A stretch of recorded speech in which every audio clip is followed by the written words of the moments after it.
In the affluent Orange County suburb of Mission Viejo, California, Kevin Ziegler, age 43, lived a life that many would envy. As a financial analyst, Ziegler had carved out a successful career for himself, a testament to his hard work and dedication. A graduate of the University of California, Berkeley, he had always shown a keen acumen for numbers and an ambition that propelled him from a humble beginning to the ranks of respected professionals in the financial sector. Ziegler's home life, on the surface, appeared equally fulfilling. Married to Olivia, a high school teacher with aspirations of authorship, the couple had 2 children and resided in a picturesque neighborhood, emblematic of the American dream. They were often seen at local spots, enjoying the community's offerings, from the serene Lake Mission Viejo to the bustling shops at Mission Viejo, where the family could be spotted on weekends browsing through the latest releases at Barnes & Noble or enjoying a meal at one of the local eateries. In the days leading up to his untimely death in September 2003, Ziegler was reportedly working on a significant project at work, one that he believed could be a turning point in his career. According to colleagues, he had been putting in extra hours, fueled by the dream of one day becoming a financial director. His dedication was evident in his meticulous planning and the detailed presentations he was known for. However, beneath the facade of professional success and domestic bliss, there were rumblings of discontent. Friends and family hinted at tensions within the marriage, though few could have predicted the tragic outcome. In this period, the world was still reeling from the aftermath of the U.S. invasion of Iraq, and the Columbia Space Shuttle disaster earlier in the year had cast a shadow over the nation. Yet, in the Ziegler household, a different kind of storm was brewing, one that would end in a shocking and violent act. On the evening of September 15, 2003, the tranquility of Mission Viejo, a community renowned for its safety and high quality of life, was shattered. Kevin Ziegler, a 43-year-old financial analyst, was found dead in his garage, a victim of a point-blank shooting. The discovery was made by Mark Thompson, a neighbor and friend, who had ventured over in the fading light to return a borrowed lawnmower, an act reflecting the close-knit nature of the community. The weather that evening was uncharacteristically damp for Southern California, with a light rain that had begun to fall, casting a somber mood over the neighborhood. Thompson, upon finding Ziegler's body, was overcome with shock. His immediate reaction was to call 911, his voice shaking as he struggled to convey the gravity of the situation to the dispatcher. The dispatcher, trained for moments of crisis, worked to calm Thompson while simultaneously dispatching police and emergency services to the scene. Mission Viejo, part of Orange County, was known for its idyllic settings and had been featured in various media as a desirable place to live. The community, with its well-kept homes and manicured lawns, was a stark contrast to the crime scene that awaited the first responders. The Ziegler residence, a 2-story home typical of the area's architecture, now bore the hallmarks of a tragedy. The community, which typically worried about mundane issues reported in the local Mission Viejo dispatch, such as city council decisions or school board meetings, was now the backdrop for a real-life crime drama, the likes of which were usually confined to the pages of the Los Angeles Times or the nightly news. Upon receiving the distress call on the evening of September 15, 2003, the Mission Viejo Police Department acted with immediate urgency. Detectives Sarah Gomez and Eric Miraflores, both with years of experience in the field of criminal investigation, were dispatched to the scene. Their arrival was prompt, a testament to the efficiency and dedication of the local law enforcement in maintaining the safety and security of this Orange County community. The scene that awaited Gomez and Miraflores was grim. Kevin Ziegler, a 43-year-old financial analyst known in the community for his professional success and active family life, lay dead in his own garage, a victim of a shooting at point-blank range. The garage, typically a mundane space filled with the trappings of suburban life such as sports equipment and gardening tools, had been transformed into a crime scene. The air, still heavy with the scent of rain from the earlier downpour, was now tinged with the metallic smell of blood. Detectives Gomez and Miraflores approached the investigation with a professional calmness, but the brutality of the crime was not lost on them. The crime scene was meticulously documented, with photographs taken and evidence collected. Among the items of interest were bullet casings and potential fingerprints, crucial pieces in the puzzle of who had committed this heinous act. The methodology of the investigation was thorough, reflecting advancements in forensic science that had been highlighted in media outlets such as CSI, a popular television show at the time that had brought forensic science into the living rooms of the American public. The detectives utilized a variety of tools and techniques, from dusting for fingerprints to canvassing the neighborhood for witnesses. Their goal was clear: to piece together the events leading to Kevin Ziegler's death and to bring the perpetrator to justice. In the days that followed, the community of Mission Viejo, typically concerned with the comings and goings reported in the local Mission Viejo Dispatch or the broader issues covered by the Los Angeles Times, found itself at the center of a real-life investigation. The tranquility of the suburb had been disrupted, leaving residents to grapple with the reality of the crime among them. The investigation into Kevin Ziegler's murder swiftly turned its focus towards those closest to him, with Olivia Ziegler, his 41-year-old wife, emerging as suspect number one. Olivia, a high school teacher with aspirations beyond her classroom walls, had often spoken of her dream to pen a romance novel. Her life in the picturesque Orange County suburb of Mission Viejo, while seemingly idyllic, was under scrutiny as detectives delved into the intricacies of her marriage to Kevin. Olivia's interrogation was conducted with precision, reflecting the seasoned expertise of detectives Sarah Gomez and Eric Miraflores. The questioning took place against the backdrop of a community still reeling from the shock of the crime, a sentiment echoed in the somber tones of local media coverage. The Mission Viejo Dispatch, along with regional news outlets, had begun to piece together the narrative of a troubled marriage, hinting at financial strains and personal grievances that may have motivated the crime. During the interrogation, Olivia's demeanor fluctuated between composed and visibly distressed. She vehemently denied any involvement in her husband's death, her voice firm yet tinged with emotion as she recounted the details of their life together. Her aspirations, once centered around literary success, were now overshadowed by the grim reality of her situation. The detectives probed Olivia's account, searching for inconsistencies or signs of deceit. The questioning, methodical in its approach, was reminiscent of the high-stakes interviews portrayed in popular crime dramas of the time, such as NBC's A Law and Order. The police sought to understand not just the facts, but the emotional undercurrents of Olivia's relationship with Kevin, believing that the motive for murder often lay hidden in the complexities of personal connections. As the interrogation unfolded, the community of Mission Viejo watched with bated breath, the case becoming a focal point of discussion. Neighbors and friends, once casual observers of the Ziegler's life, now found themselves questioning what they thought they knew about the family next door. As the investigation into Kevin Ziegler's murder deepened, attention shifted to Lana Henry, a 31-year-old real estate agent entangled in a secret sexual relationship with the victim. Lana, characterized by her ambition and independence, harbored dreams of establishing her own real estate empire in the competitive market of Southern California. Her involvement with Kevin, however, cast a shadow over her professional aspirations, drawing her into a narrative far removed from the glossy listings and upscale open houses that defined her career. The interrogation of Lana Henry was conducted with a keen awareness of the delicate balance between personal and professional lives in affluent communities like Mission Viejo. Detectives Gomez and Miraflores, leveraging their experience, navigated the questioning with a focus on uncovering motives rooted in jealousy or fear of loss. The backdrop of this interrogation was a society still grappling with scandals that dominated headlines in 2003, from corporate fraud to celebrity trials, reflecting a fascination with success and moral fallibility. Throughout the interrogation, Lana maintained a composed demeanor, her responses measured and deliberate.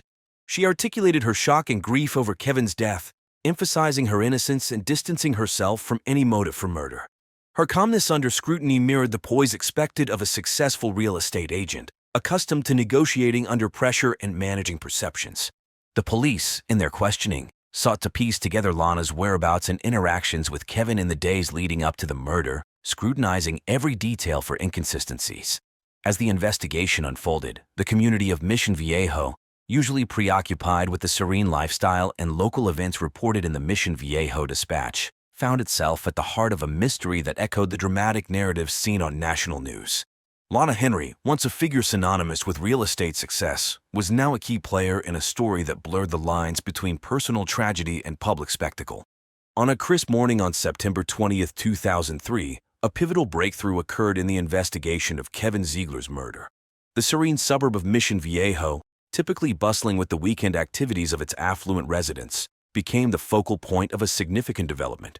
A local pawn shop, nestled among the array of businesses catering to the community's upscale clientele, reported a suspicious transaction that would alter the course of the investigation. The shop, known for its discreet dealings in high-end goods, had recently acquired a firearm that matched the description of the murder weapon. The seller, identified as David Forster, a 29-year-old personal trainer with aspirations of opening his own gym, was not typically associated with such transactions, raising immediate red flags for law enforcement. Detectives Sarah Gomez and Eric Miraflores responded with the urgency that had characterized their approach to the case. Their arrival at the pawn shop was swift, underscoring the gravity of the new evidence. The shop's surveillance footage provided them with clear images of Forster, adding a tangible lead to their investigation. This development, reminiscent of the plot twists often found in the crime dramas that dominated television in 2003, added a layer of complexity to the case. The discovery prompted a reevaluation of the relationships and motives surrounding Kevin Ziegler's murder. Forster, previously on the periphery of the investigation, was now a central figure. His connection to Olivia Ziegler, revealed through further probing, suggested a web of personal entanglements that could provide a motive for the crime. As the news of the breakthrough spread, the community of Mission Viejo, usually insulated from the kind of violence that grabs national headlines, found itself at the center of a narrative filled with intrigue and betrayal. The local media, including the Mission Viejo Dispatch, closely followed the developments, capturing the attention of residents who were unaccustomed to such disruptions in their peaceful enclave.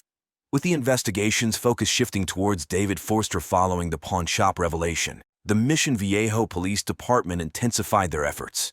David, a 29-year-old personal trainer with entrepreneurial dreams of starting his own fitness center, found himself under the harsh glare of the law. His illicit sexual relationship with Olivia Ziegler, once a private affair, became a critical element of the case, suggesting a complex motive rooted in personal connections and emotional entanglements. The interrogation of David Forster was conducted against a backdrop of increasing media attention. As details of the case emerged, local outlets like the Mission Viejo Dispatch and regional news sources began to draw parallels between this real-life drama and the intricate plots of popular crime shows which were captivating audiences in 2003. The community of Mission Viejo, typically more concerned with local events and lifestyle features, found itself at the center of a narrative that combined elements of passion, betrayal, and violence. During questioning, David's responses vacillated between moments of anger and profound despair, reflecting the emotional turmoil of being implicated in such a grave crime. His demeanor, at times defensive, provided investigators with insights into his psychological state and the nature of his relationship with Olivia. The interrogation process, meticulous in its execution, sought to unravel the sequence of events leading up to Kevin Ziegler's murder, with David's potential motive scrutinized under the lens of forensic evidence and behavioral analysis. As the case unfolded, the tranquil suburb of Mission Viejo became the backdrop for a story that resonated with themes of love, jealousy, and revenge, capturing the attention of a community unaccustomed to such disruptions. The investigation into David Forster's involvement, propelled by the discovery of new evidence, marked a turning point in the case, drawing connections between personal vendettas and the act of murder. As the investigation into Kevin Ziegler's murder progressed, the pieces of the puzzle began to coalesce, centering on David Forster as the perpetrator. A 29-year-old personal trainer with aspirations of opening his own gym, Forster's involvement in the crime was initially obscured by his peripheral presence in the victim's life. However, his relationship with Olivia Ziegler, the victim's wife, emerged as a critical axis around which the motive for the murder revolved. The revelation that Olivia had manipulated Forster with fabricated tales of abuse at the hands of her husband added a layer of complexity to the case. She painted a grim picture of her life with Kevin, alleging torture with knives and fire, thereby inciting Forster to commit the ultimate act of violence. This manipulation, rooted in deceit, highlighted the dark underbelly of personal relationships and the lengths to which individuals might go to extricate themselves from undesirable situations. Forster, driven by a misplaced sense of heroism and protective fervor, carried out the murder, shooting Kevin Ziegler point-blank upon his return home. This act of violence, executed with chilling precision, was the culmination of a series of manipulations and lies that blurred the lines between victim and perpetrator. The community of Mission Viejo, nestled in the heart of Orange County and typically insulated from the violent upheavals that grip other parts of the country, found itself grappling with the reality of a murder rooted in domestic discord. The case, with its twists and turns, bore resemblance to a soap opera or telenovela. However, for the residents of Mission Viejo, the murder of Kevin Ziegler was a stark reminder of the fragility of the veneer of suburban tranquility.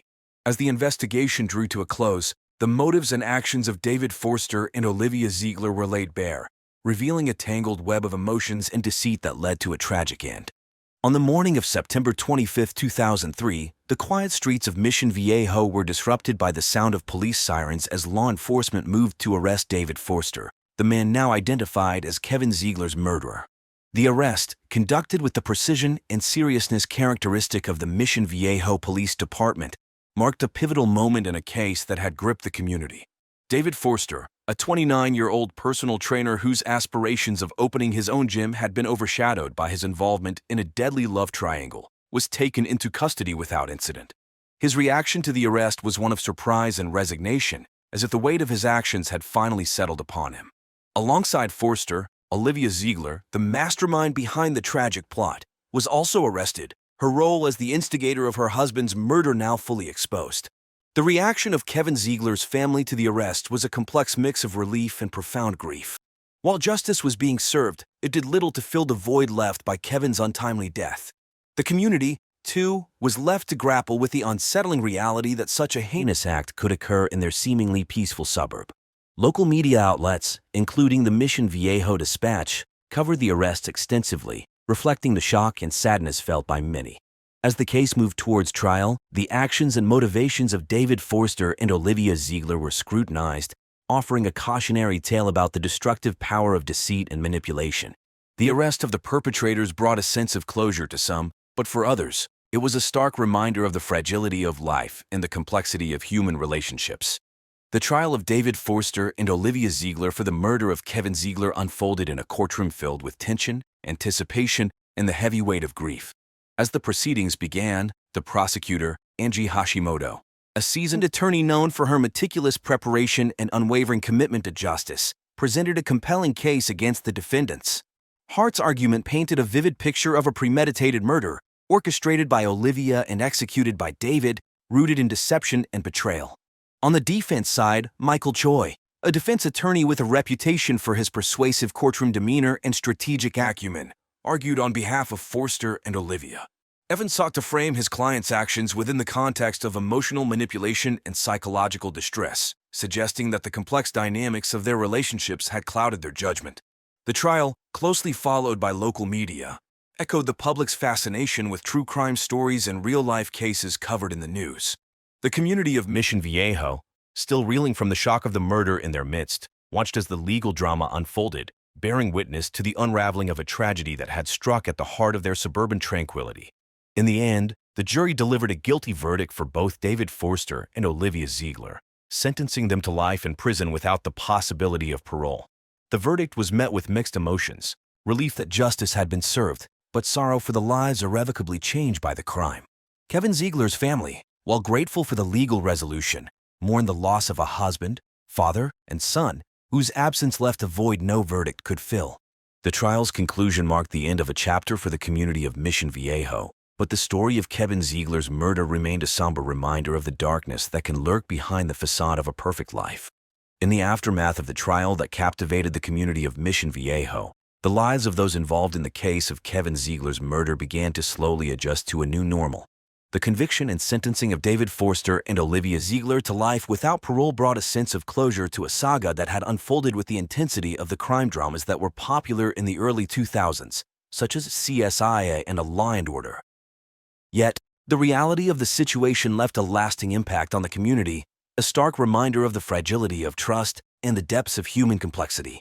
Detectives Sarah Gomez and Eric Miraflores, who had been at the forefront of the investigation, continued their work with the Mission Viejo Police Department, their experience with the case adding a somber layer of wisdom to their approach to law enforcement.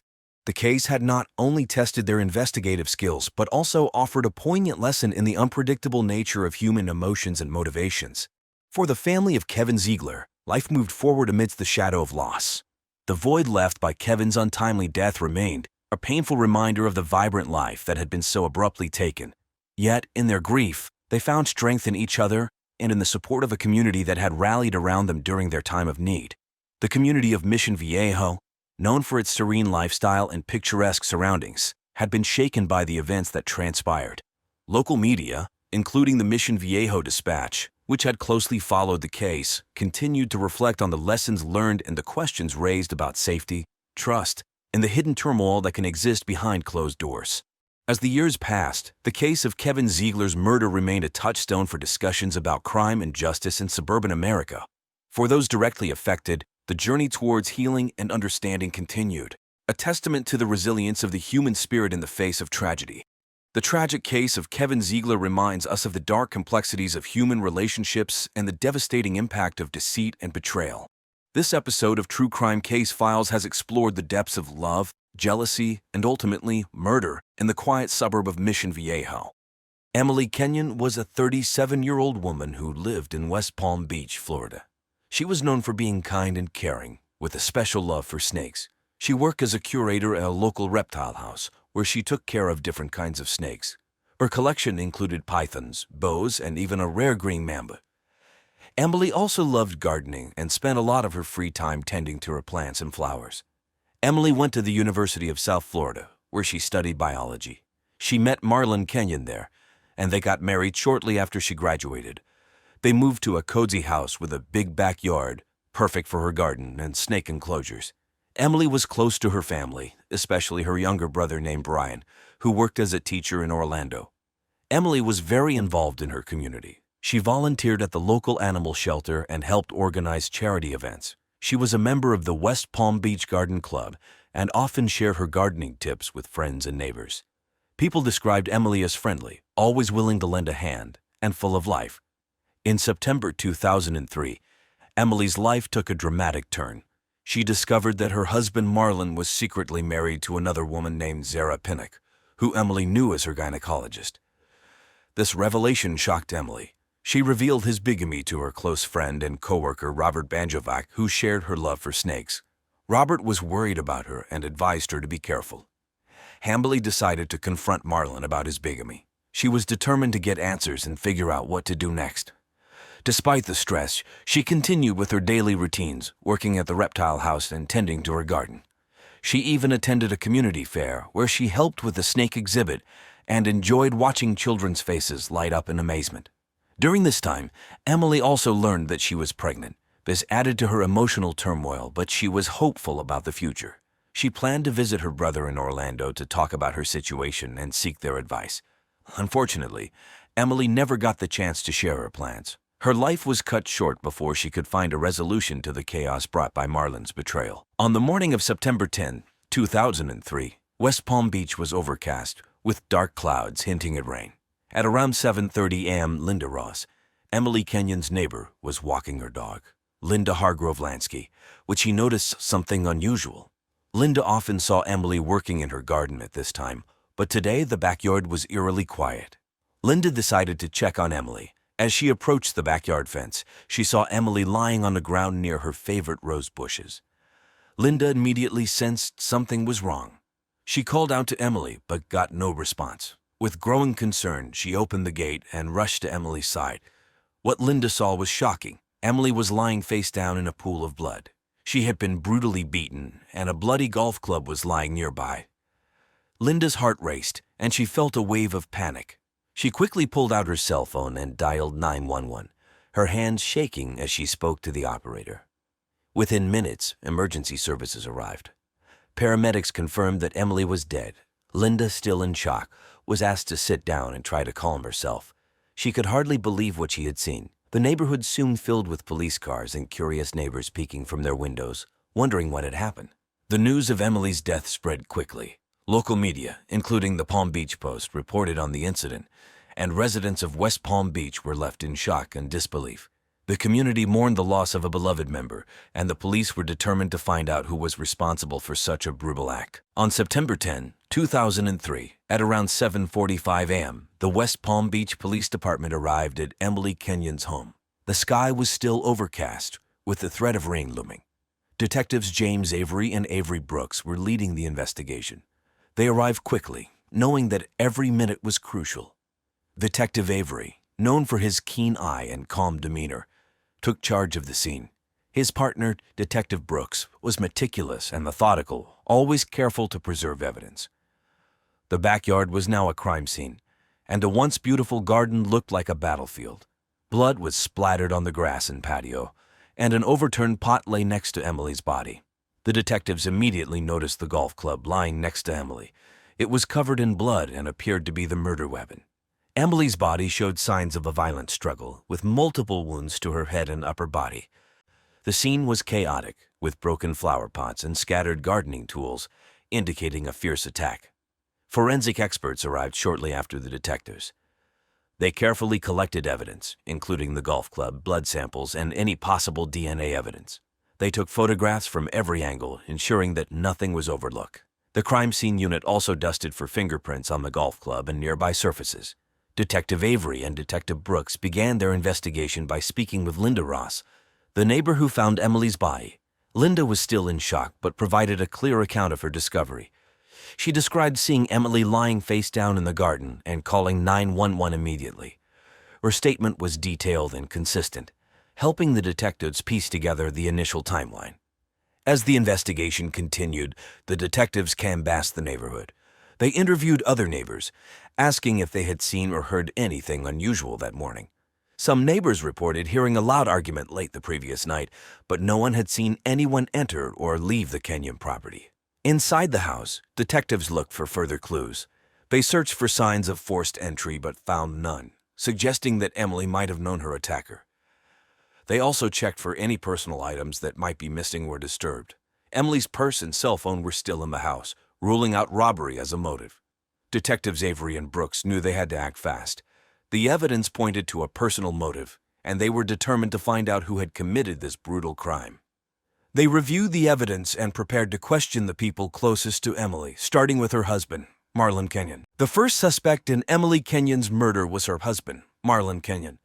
At 35 years old, Marlon seemed to have a perfect life. He worked as a successful financial advisor in West Palm Beach and was known for his charm and good looks. However, Marlon was hiding a dark secret. Marlon lived a double life. Not only was he married to Emily, but he was also secretly married to another woman, Zara Pinnock, in Miami. Emily had discovered this secret just days before her murder, and it had caused a significant strain on their marriage. Even more shocking and unknown to both wives was that Marlon had a secret career as a gay adult film star under the name Ash Ketchum Krabs. Detectives James Avery and Avery Brooks brought Marlon in for questioning the same day Emily's body was found. The interrogation took place at the West Palm Beach Police Department. Marlon appeared calm and collected, but the detectives were determined to find the truth. Marlon, can you tell us where you were last night? I was in Miami on business. I stayed at a hotel. You can check. Marlon, did Emily know about your other wife? Yes, she found out recently. It's been hard on us, but I would never hurt her. The detectives checked Marlon's alibi. He claimed to be at the Hilton Miami downtown, a well-known hotel, and records showed he had indeed checked in. However, the timeline was still suspicious. Marlon could have driven back to West Palm Beach, committed the crime, and returned to Miami. Despite his calm demeanor and alibi, Marlon's double life provided a strong motive. Emily's discovery threatened to expose him, and he had a lot to lose. The detectives found Marlon's calmness unsettling. It seemed almost too perfect, as if he had rehearsed his answers. They continued to question him about his whereabouts, his relationship with Emily, and his secret life. Marlon maintained his innocence, insisting that he loved Emily and would never harm her. The detectives knew they needed more evidence to prove his guilt. Marlon was released but remained under surveillance. Detectives Avery and Brooks continued to dig into his background, hoping to find something that would link him to the crime. They interviewed his coworkers, checked his financial records, and even spoke to his second wife, Sarah, who was also in shock over the revelations. The case against Marlon was building, but the detectives needed a smoking gun.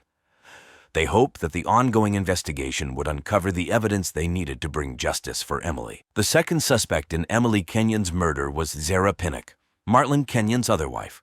Zara, a 30-year-old gynecologist, was known for her dedication to her patients at a Miami clinic. She was compassionate, hardworking, and well-respected in her field. Unbeknownst to her, she was part of Marlon's secret double life. When detectives James Avery and Avery Brooks contacted Zara on September 12, 2003, she was shocked to learn about Emily's murder and Marlon's deception. She had no idea Marlon was married to another woman. The detectives drove to Miami to speak with Zara at her clinic. Zara welcomed the detectives into her office, looking pale and distressed. Zara's genuine reaction and cooperation made it clear she was as much a victim of Marlon's deceit as Emily had been. She provided the detectives with Marlon's schedule and any details she could remember about his behavior over the past few weeks. Despite her shock and sadness, Zara remained composed. She explained that she last saw Marlon on the evening of September 9. He left their home, saying he had a business trip in Miami. Zara had no reason to doubt him, but now she felt a deep sense of betrayal.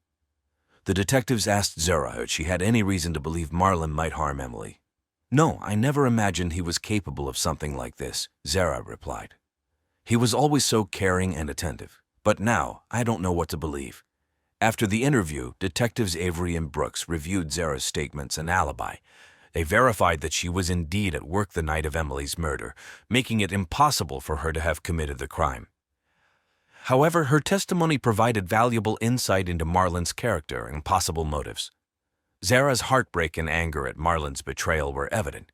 She cooperated fully with the investigation, eager to see justice served for Emily. The detectives thanked her for her time and promised to keep her informed as the case progressed. With Zara cleared as a suspect, the focus returned to Marlon. The detectives felt they were closing in on the truth, but they needed more evidence to make their case airtight. They'd hoped that further investigation would reveal the final pieces of the puzzle. On September 15, 2003, 5 days after Emily Kenyon's murder, new evidence emerged. The weather that morning was sunny with a light breeze, offering a brief respite from the recent gloom. At around 9:00 a.m., Detective James Avery received a call from a local pawn shop owner, Henry Guanabeo. Henry reported finding a gold bracelet with Emily's initials engraved on it. Detectives Avery and Avery Brooks quickly drove to Turner's Pawn Shop, located on Clematis Street, a well-known shopping area in West Palm Beach. The shop was small but filled with various items, from old guitars to vintage jewelry. Henry handed the bracelet to Detective Avery, explaining that a man had tried to sell it 2 days ago. The detectives examined the bracelet, recognizing it immediately as one Emily often wore. Henry provided a description of the man, which closely matched Emily's close friend and co-worker Robert Banjovac. The detectives knew they were onto something significant. They thanked Henry and took the bracelet back to the police station for further analysis. At the station, forensic experts confirmed that the bracelet belonged to Emily. They also found fingerprints on it that matched Robert's. The detectives felt they were getting closer to solving the case. Later that day, the detectives reviewed surveillance footage from nearby businesses around the pawn shop. They found clear images of Robert entering the shop, wearing a baseball cap and sunglasses. This footage provided a crucial link between Robert and the stolen bracelet. Detective Avery and Detective Brooks discussed their next steps. They decided to bring Robert in for a round of questioning. The new evidence was compelling, and they hoped it would pressure Robert into confessing. The third suspect in Emily Kenyon's murder was Robert Banjovac, a 49-year-old close friend and colleague of Emily's in the snake-collecting community. Robert was known for his passion for reptiles and his deep, unrequited love for Emily. He had a history of mental instability and occasional violent outbursts, which put him on the detectives' radar. On September 16, 2003, a day after discovering new evidence against Marlon, Detectives James Avery and Avery Brooks decided to interview Robert at his home.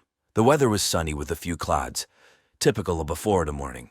Robert lived in a modest house filled with snake terrariums and reptile-related memorabilia.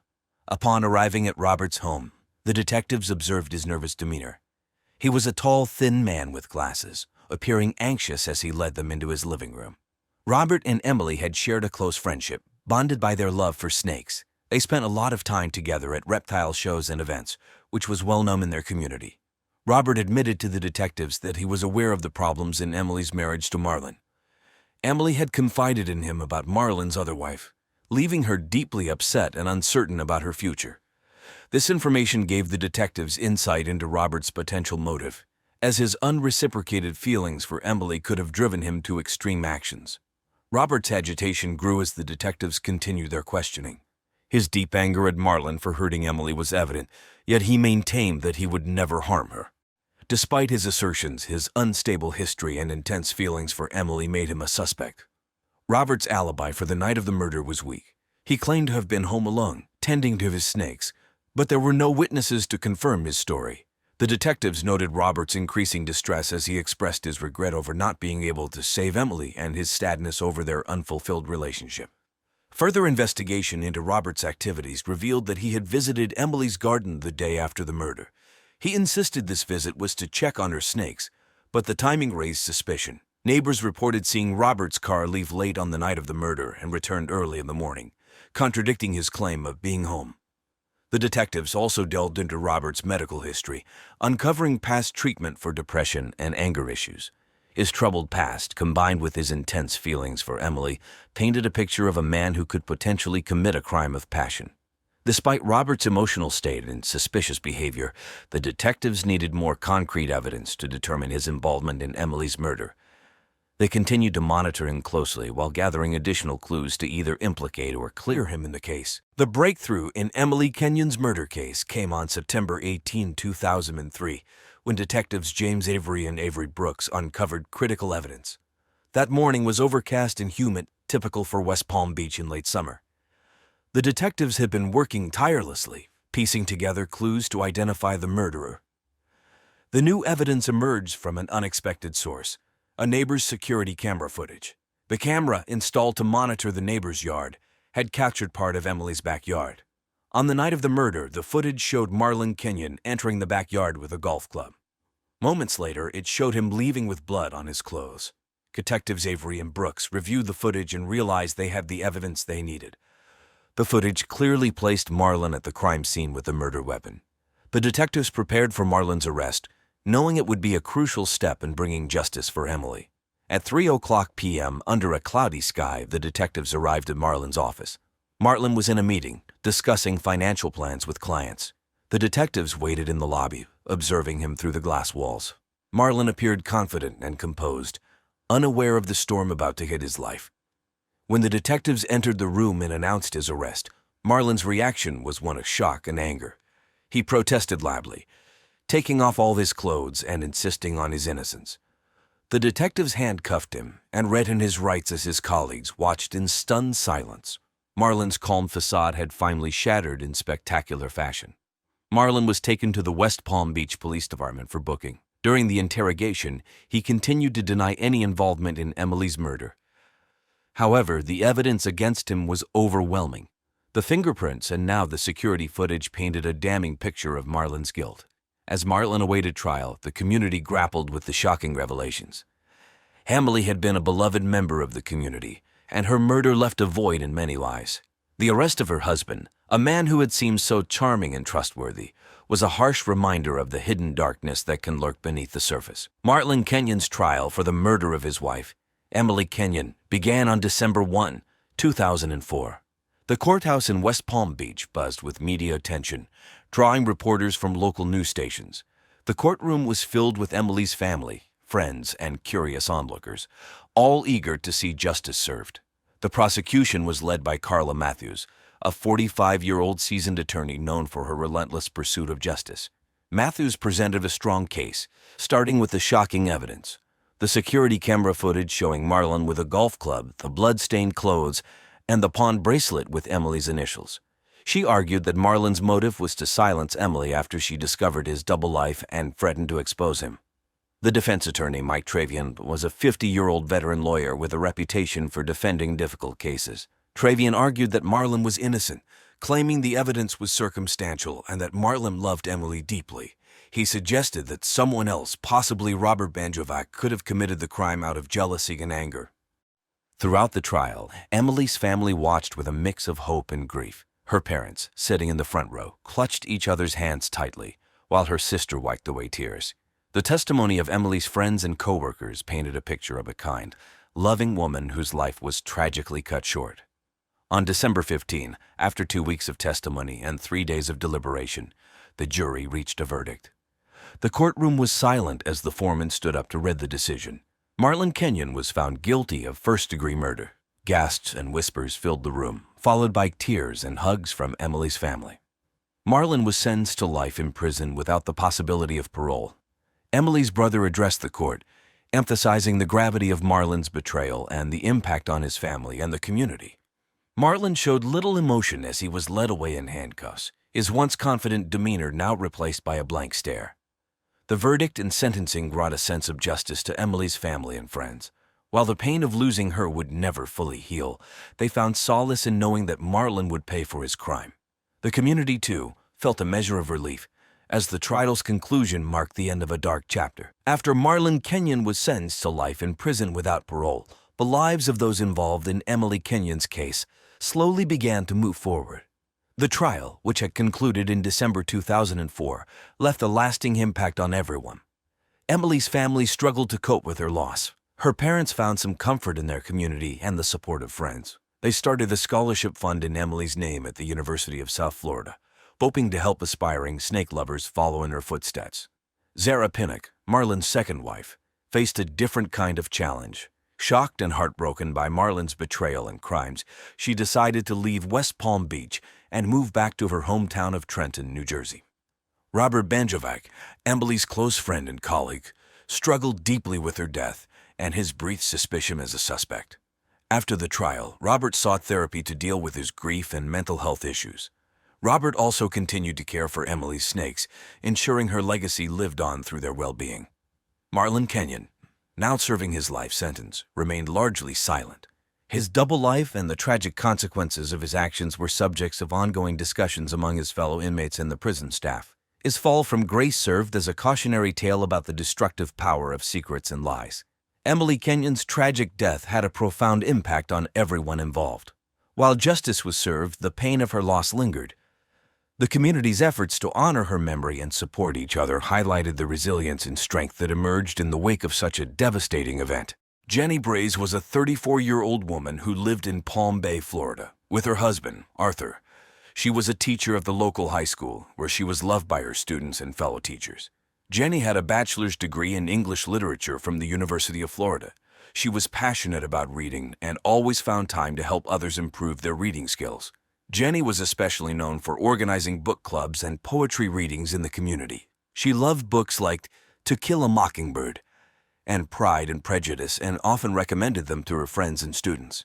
Jenny was also very athletic. She loved running and participated in local marathons. She was often seen jogging in the mornings around Palm Bay's Turkey Creek Sanctuary. She had even completed the Disney World Marathon twice and was training for another marathon when she died. Her love for running kept her fit and healthy, and she encouraged others to join her in her fitness journey. Jenny's family included her husband, Arthur Braze, her parents, Thomas and Karen Mason, from Iowa, and her younger sister, Emily. She was close to her family and often spent weekends with them, having picnics at the local parks or attending church services. Her friends described her as kind-hearted and always willing to lend a helping hand. Jenny was known for her warm smile and friendly nature. She had a way of making everyone feel special and important. In the days before her death, Jenny was busy with her usual activities. She was planning the next book club meeting and was excited about discussing the latest book they had chosen. Her Nights Under the Maid's Moon by the late Joyce Lehman, which was a popular read in 2004. She was also looking forward to participating in the upcoming Palm Bay Fun Run, a local charity event. Jenny had just bought new running shoes from the nearby Sports Authority and was eager to try them out.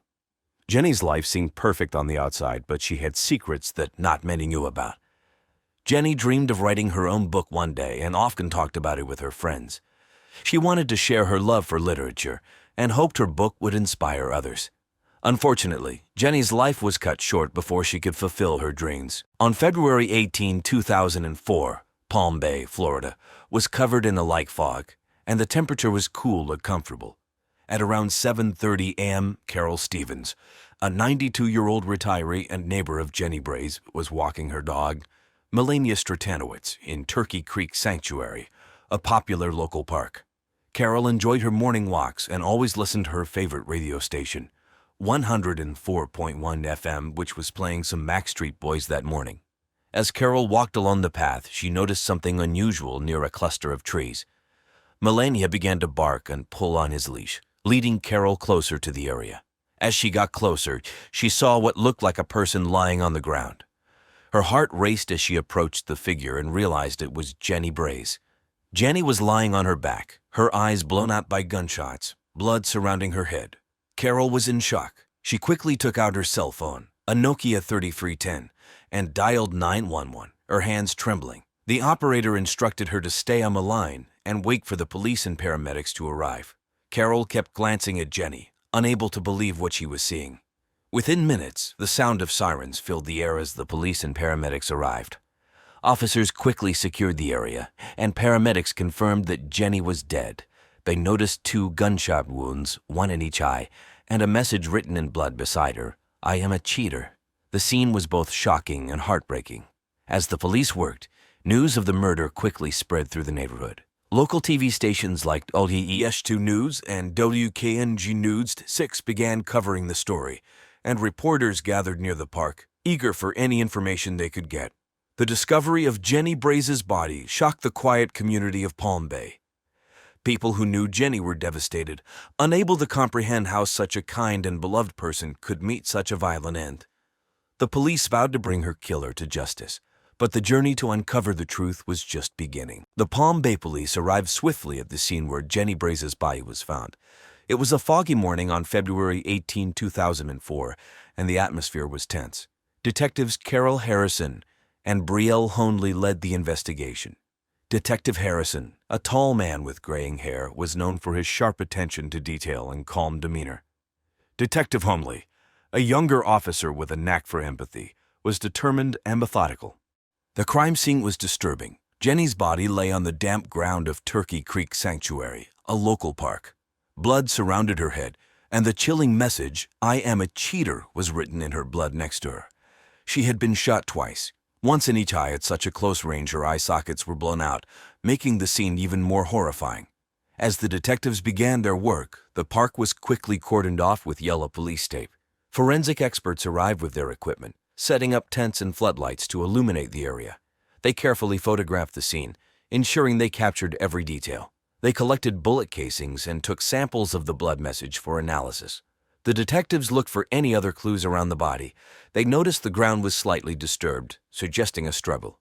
Detective Harrison pointed out a broken branch nearby, which could have been used in the fight. The early morning light added a sense of urgency to their work. They knew time was critical in the early stages of an investigation.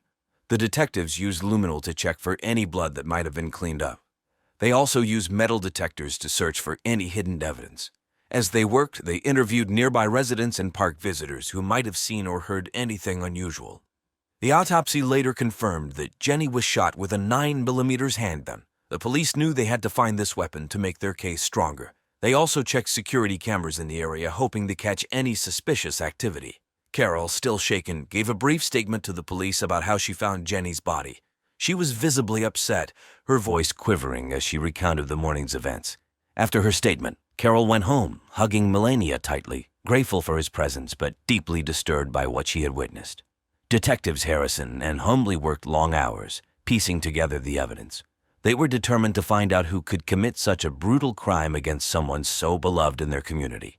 Every detail mattered, and they couldn't afford to miss anything. The investigation was just beginning, and the detectives knew they had a long road ahead. The community of Palm Bay held its breath, waiting for answers and hoping for justice for Jenny Braze. Arthur Braze, Jenny's husband, was the first suspect the police investigated. Arthur was 36 years old and worked at a local pet supply store. He was known to be methodical and logical, with a passion for solving complex problems. His interest in amateur pharmacology, a hobby where he experimented with different chemicals, made the police suspicious. Detectives Carol Harrison and Brielle Honley brought Arthur in for questioning on the evening of February 19, 2004. The interrogation room was quiet and dimly lit, adding to the tension. Arthur appeared calm, but was visibly tired and stressed. He claimed he had been working late on the night of the murder, trying to complete an inventory of the store. Arthur described his marriage to Jenny as generally happy but admitted they had their struggles. He said he had no idea who could have wanted to harm her. When the detectives asked about Jenny's affairs, Arthur's calm demeanor shifted. He seemed shocked and hurt, insisting he did not know anything about her extramarital relationships. Detectives pressed Arthur on his whereabouts during the critical hours of the murder. Arthur provided an alibi, stating he was at work until 10 p.m. and then went straight home.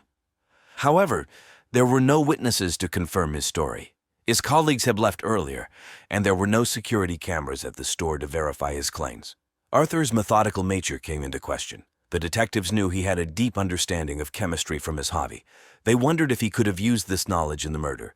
However, Arthur maintained his innocence, growing more frustrated with each question. Forensic evidence began to mount against him. The bullets used in the murder were traced back to a 9mm handgun registered in Arthur's name. When asked about the gun, Arthur said it had been stolen from his home months before, but he had not reported it missing. This admission only increased the detective's suspicions. Throughout the interrogation, Arthur's responses were a mix of calm explanations and visible frustration. He repeatedly denied any involvement in Jenny's murder, but the detectives felt there was more to the story. They knew they needed more evidence to either confirm his guilt or clear his name. As the investigation continued, Arthur remained a prime suspect. The community of Palm Bay watched closely, waiting to see if the quiet, logical husband could really be behind such a brutal crime. The detectives were determined to uncover the truth, knowing that every detail could bring them closer to solving the case. Judy Ann Wharton, Jenny Braze's close friend, was the second suspect the police investigated. Judy Ann, 32, was a metaphysical surgeon and spiritual healer from Los Angeles, something her deeply conservative community found deeply suspicious. She was known for her vibrant and outgoing personality. Always the life of the party, Judy Ann often brought homemade health drinks and snacks to Jenny's home. She believed in holistic living and frequently talked about the benefits of natural remedies. On February 20, 2004, detectives Carol Harrison and Betrayal Honley called Judy Ann in for questioning. She arrived dressed in bright, flowing clothes, with a calm and serene demeanor.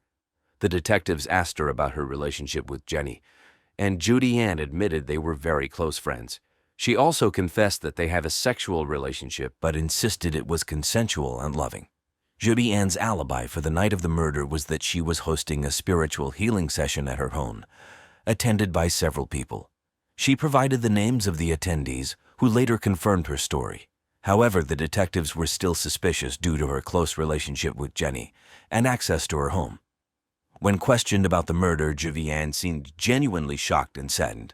She described Jenny as a kind and loving person who would never hurt anyone. The detectives asked if she knew about Jenny's other relationships, including the one with David Clark. Judy Ann said she was aware of them and did not feel threatened by them, as her beliefs embraced love in many forms. Despite her calm exterior, Judy Ann's responses raised some eyebrows.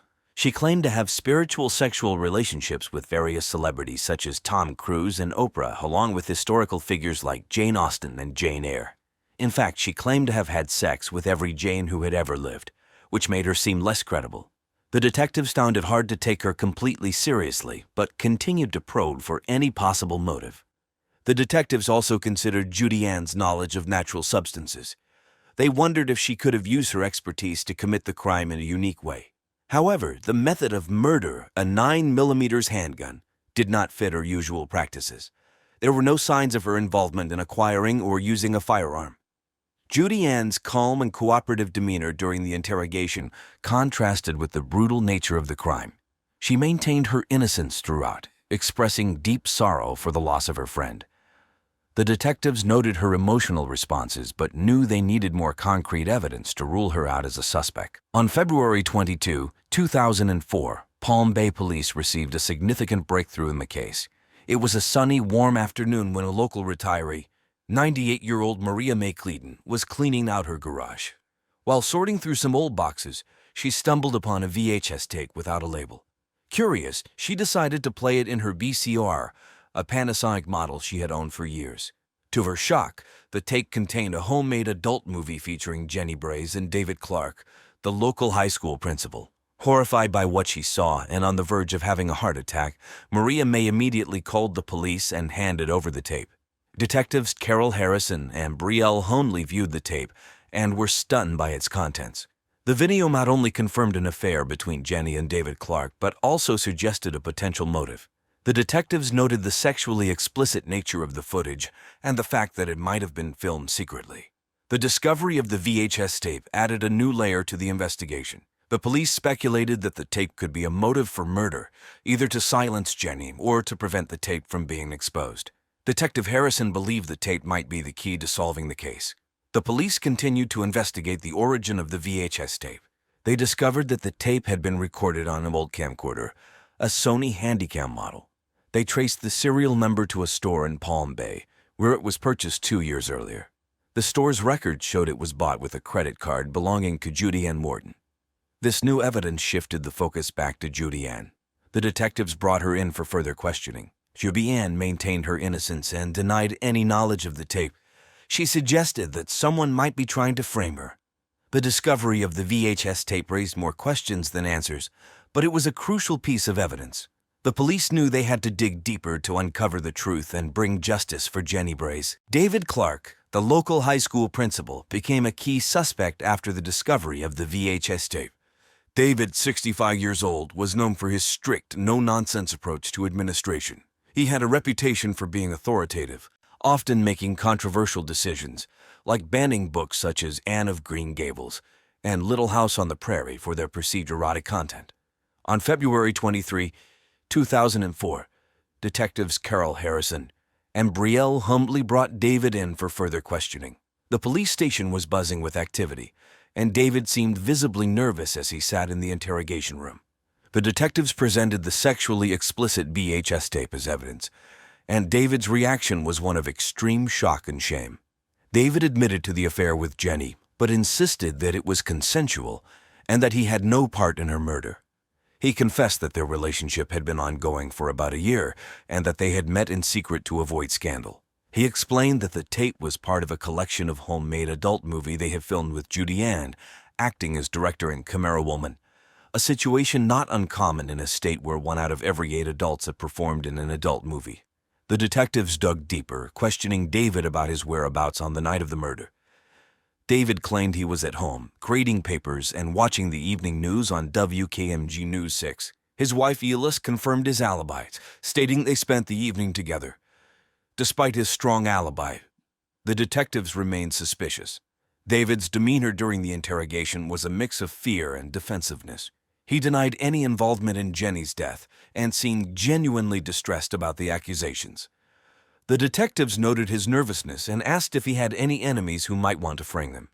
David mentioned several parents and staff members who were unhappy with his strict policies, but none seemed likely suspects. The police also investigated David's financial records and phone logs. They found no evidence of financial trouble or suspicious activity. His phone records showed no contact with Jenny on the day of the murder, supporting his claim that they hadn't planned to meet. However, the detectives were not entirely convinced of David's innocence. A sexually explicit tape, his secret relationship with Jenny, and his authoritative nature all pointed to possible motives. They knew they needed more evidence to either clear his name or prove his guilt. As the investigation continued, the community of Palm Bay was left reeling from the revelations. Parents and students at the high school were shocked to learn about David's secret hobby and his affair with Jenny. The detectives were determined to get to the bottom of the case, knowing that every piece of evidence brought them closer to finding Jenny's killer. On February 24, 2004, after days of intense investigation, the police finally identified the murderer, Arthur Braze, Jenny's husband. Arthur, 36, worked at a local pet supply store and was known for his logical and methodical nature. The police pieced together a timeline of events and evidence that pointed directly to him. Arthur discovered Jenny's affairs with David Clark and Judy Ann Wharton, which left him feeling utterly betrayed. The emotional turmoil and anger drove him to meticulously plan her murder. His motive was clear: revenge and a desire to expose Jenny's infidelity. On the night of the murder, Arthur left work earlier than he claimed. Surveillance footage from a nearby gas station showed him purchasing a pair of gloves and a bottle of water around 8 p.m. This contradicted his alibi of working late. Additionally, ballistics tests confirmed that the bullets used in Jenny's murder came from the 9mm handgun registered to Arthur, which he claimed had been stolen. The detectives also found traces of gunpowder residue on a jacket in Arthur's closet, further incriminating him. On the sunny morning of February 24, the detectives, armed with an arrest warrant, arrived at Arthur's house. It was a tense moment as they knocked on the door, knowing they were about to confront the prime suspect. Arthur opened the door, looking tired and stressed. When the detectives informed him that he was under arrest for the murder of his wife, he appeared shocked but did not resist. His demeanor was one of resignation, as if he knew this moment was inevitable. The police handcuffed him and led him to the squad car while the neighbors watched in disbelief. The arrest sent shockwaves through the community of Palm Bay. Jenny's family, still grieving her loss, were devastated to learn that Arthur was the murderer. They had trusted him and never suspected he could commit such a heinous act. Their reactions were a mix of sorrow and anger, struggling to understand how someone so close could betray them. As Arthur was taken into custody, the detectives reflected on the complexity of the case.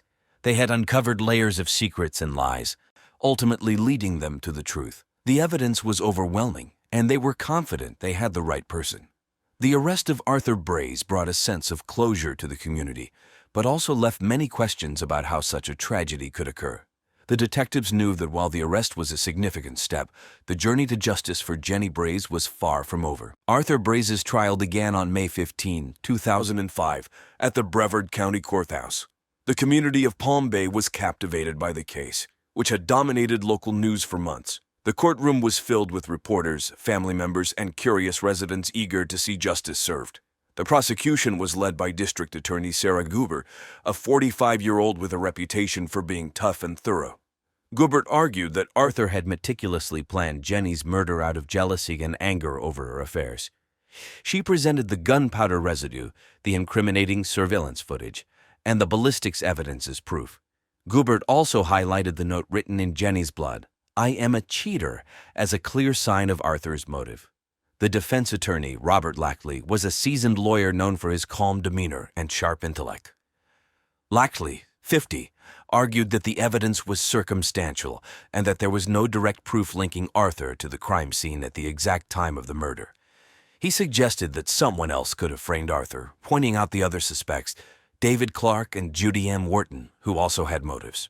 Throughout the trial, Jenny's family sat in the front row, their faces a mix of sorrow and determination. They listened intently as witnesses testified and evidence was presented.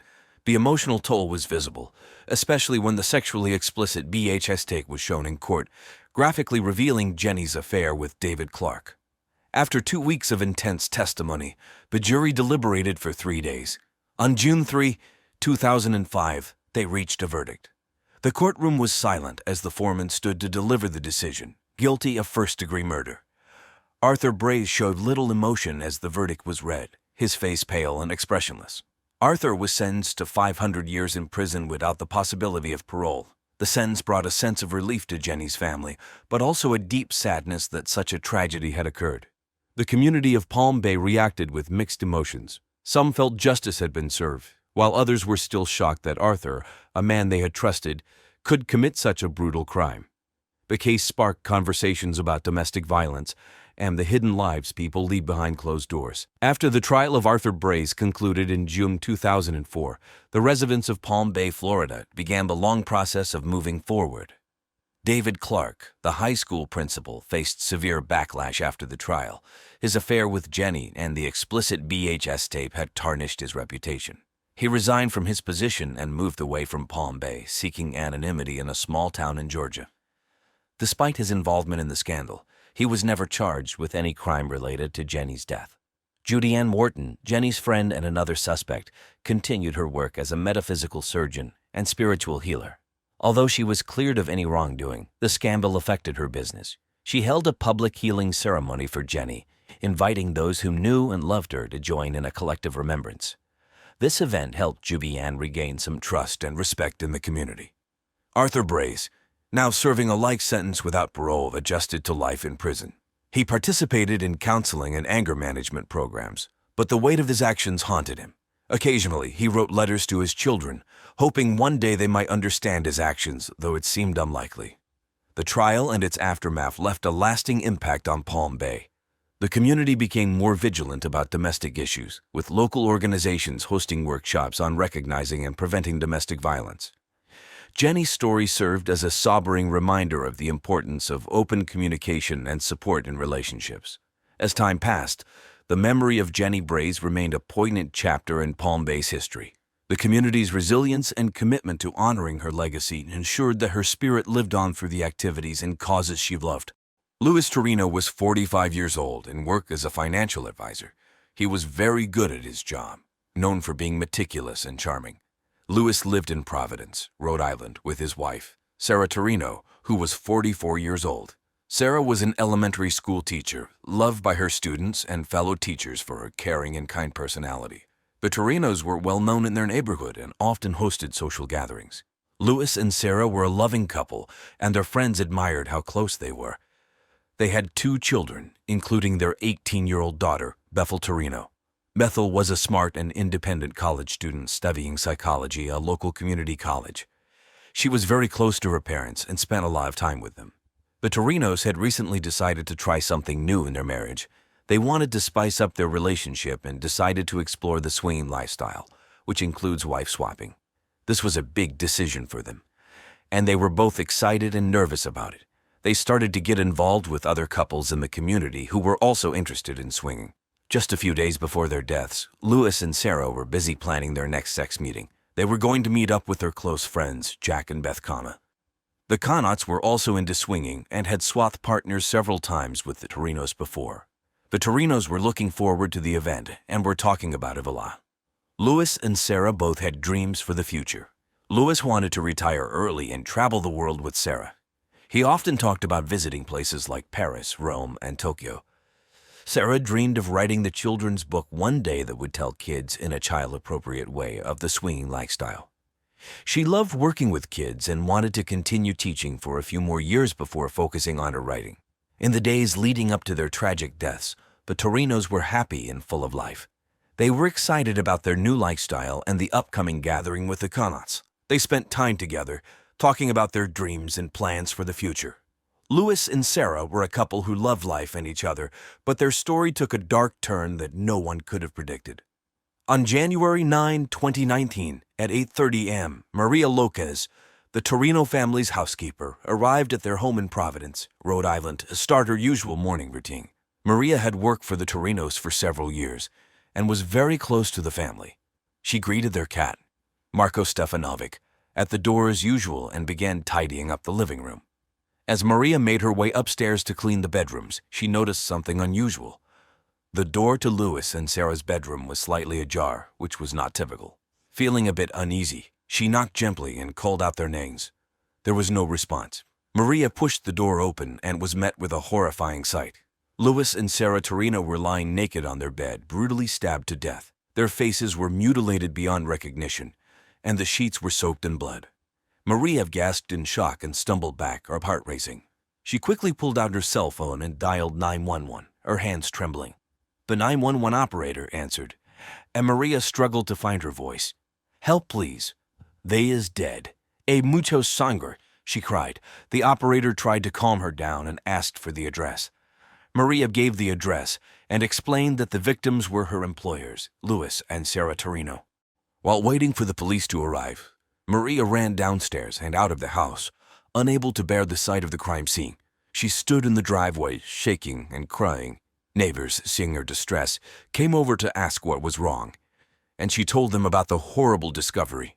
At 8:45 a.m., the first police officers arrived at the Torino residence. They quickly secured the scene and began their investigation. They spoke with Maria, who was still visibly shaken. She described finding the bodies and her immediate reaction. They gently reassured her and thanked her for her help. The police then escorted Maria to a neighbor's house to rest and recover from the shock. The news of the murder spread quickly. Local media outlets, including the Providence Journal and TV stations like WBRI and NBC 10, covered the story extensively. People in the community were horrified, saddened, and mystified by the tragic deaths of Louis and Sarah Torino. On January 9, 2019, at 8:45 a.m., the Providence police arrived at the Torino residence. The first responders quickly secured the area and called in the detectives. Detective Mark Simmons and his partner, Detective Lisa Chen, were on the scene within minutes. They were known for their dedication and thorough approach to solving crimes. The detectives entered the house and were immediately struck by the gruesome scene in the bedroom. Louis and Sarah Torino lay naked on the bed, their bodies brutally stabbed and their faces mutilated beyond recognition. Blood was everywhere, on the bed, the walls, and the floor. It was clear that this was a crime of extreme passion and rage. Detective Simmons, a tall man with a calm demeanor, took charge of the investigation. He ordered the forensic team to start collecting evidence. Detective Chen, known for her keen eye for detail, began photographing the crime scene from every angle. The room was chaotic, with signs of a violent struggle. The detectives carefully examined the area around the bed. They found the murder weapon, a bloody kitchen knife, on the floor near Louis' side of the bed. They bagged it as evidence, hoping it would provide crucial clues. The team also collected fingerprints from various surfaces and swabbed for DNA samples. Outside, the media had gathered, with reporters from the Providence Journal and local TV stations like WPRI and NBC 10 covering the story. The detectives knew they had to work quickly to provide answers to a shocked and grieving community. Neighbors were questioned about anything they might have seen or heard. Most of them described the Torinos as a friendly and happy couple who often hosted gatherings. No one could believe something so terrible had happened to them. The forensic team used advanced tools to gather evidence. They used luminol to detect traces of blood that might not be visible to the naked eye. They also scanned for any hair or fibers that could link a suspect to the crime scene. Detective Simmons and Detective Chin interviewed Maria Lopez, the housekeeper who had discovered the bodies. Maria, still in shock, recounted her morning routine and her horror upon finding the Torinos. She provided as much detail as she could, despite her distress. The police worked tirelessly throughout the day and night, piecing together the events that led to the murders. They knew this case would require all their skills and resources to solve. The detectives remained focused, determined to bring justice to Louis and Sarah Torino. The first suspect the police investigated was Jack Conant, a 47-year-old bar owner. Jack was known in Providence for running a popular local bar called Jack's Place, which was frequented by many in the community. He was married to Beth Conant, and the couple was known to participate as self-described experts in the swinging lifestyle. Jack's friends described him as quiet and reserved, often keeping to himself. Despite his calm exterior, he was known to be somewhat introverted and prone to jealousy. Jack and Beth had agreed to swap partners with the Torinos, making Jack a key person of interest in the investigation. On the night of the murders, Jack had been at his bar. The police interviewed him there on January 10, 2019, the day after the bodies were found. Jack's demeanor during the interrogation was calm, but there was a noticeable tension in his voice. Detective Simmons and Detective Chen questioned Jack about his relationship with the Torinos and his whereabouts on the night of January 8, 2019. Jack explained that he had been at his bar all night, a statement that his employees later corroborated. Surveillance footage from Jack's place confirmed his presence there until closing time, around 2:00 a.m. Despite his alibi, the detectives pressed Jack about his feelings towards the Torinos. They wanted to know if there had been any recent conflicts or tensions, especially given the intimate nature of their relationships. Jack admitted that he sometimes felt jealous of all the sex Beth was having with other people, but he denied any ill will towards Louis and Sarah. The detectives also asked Jack if he had noticed any unusual behavior from Beth or if she had mentioned any plans to meet with the Torinos. Jack insisted that he had no idea anything was wrong and that Beth had not mentioned anything out of the ordinary.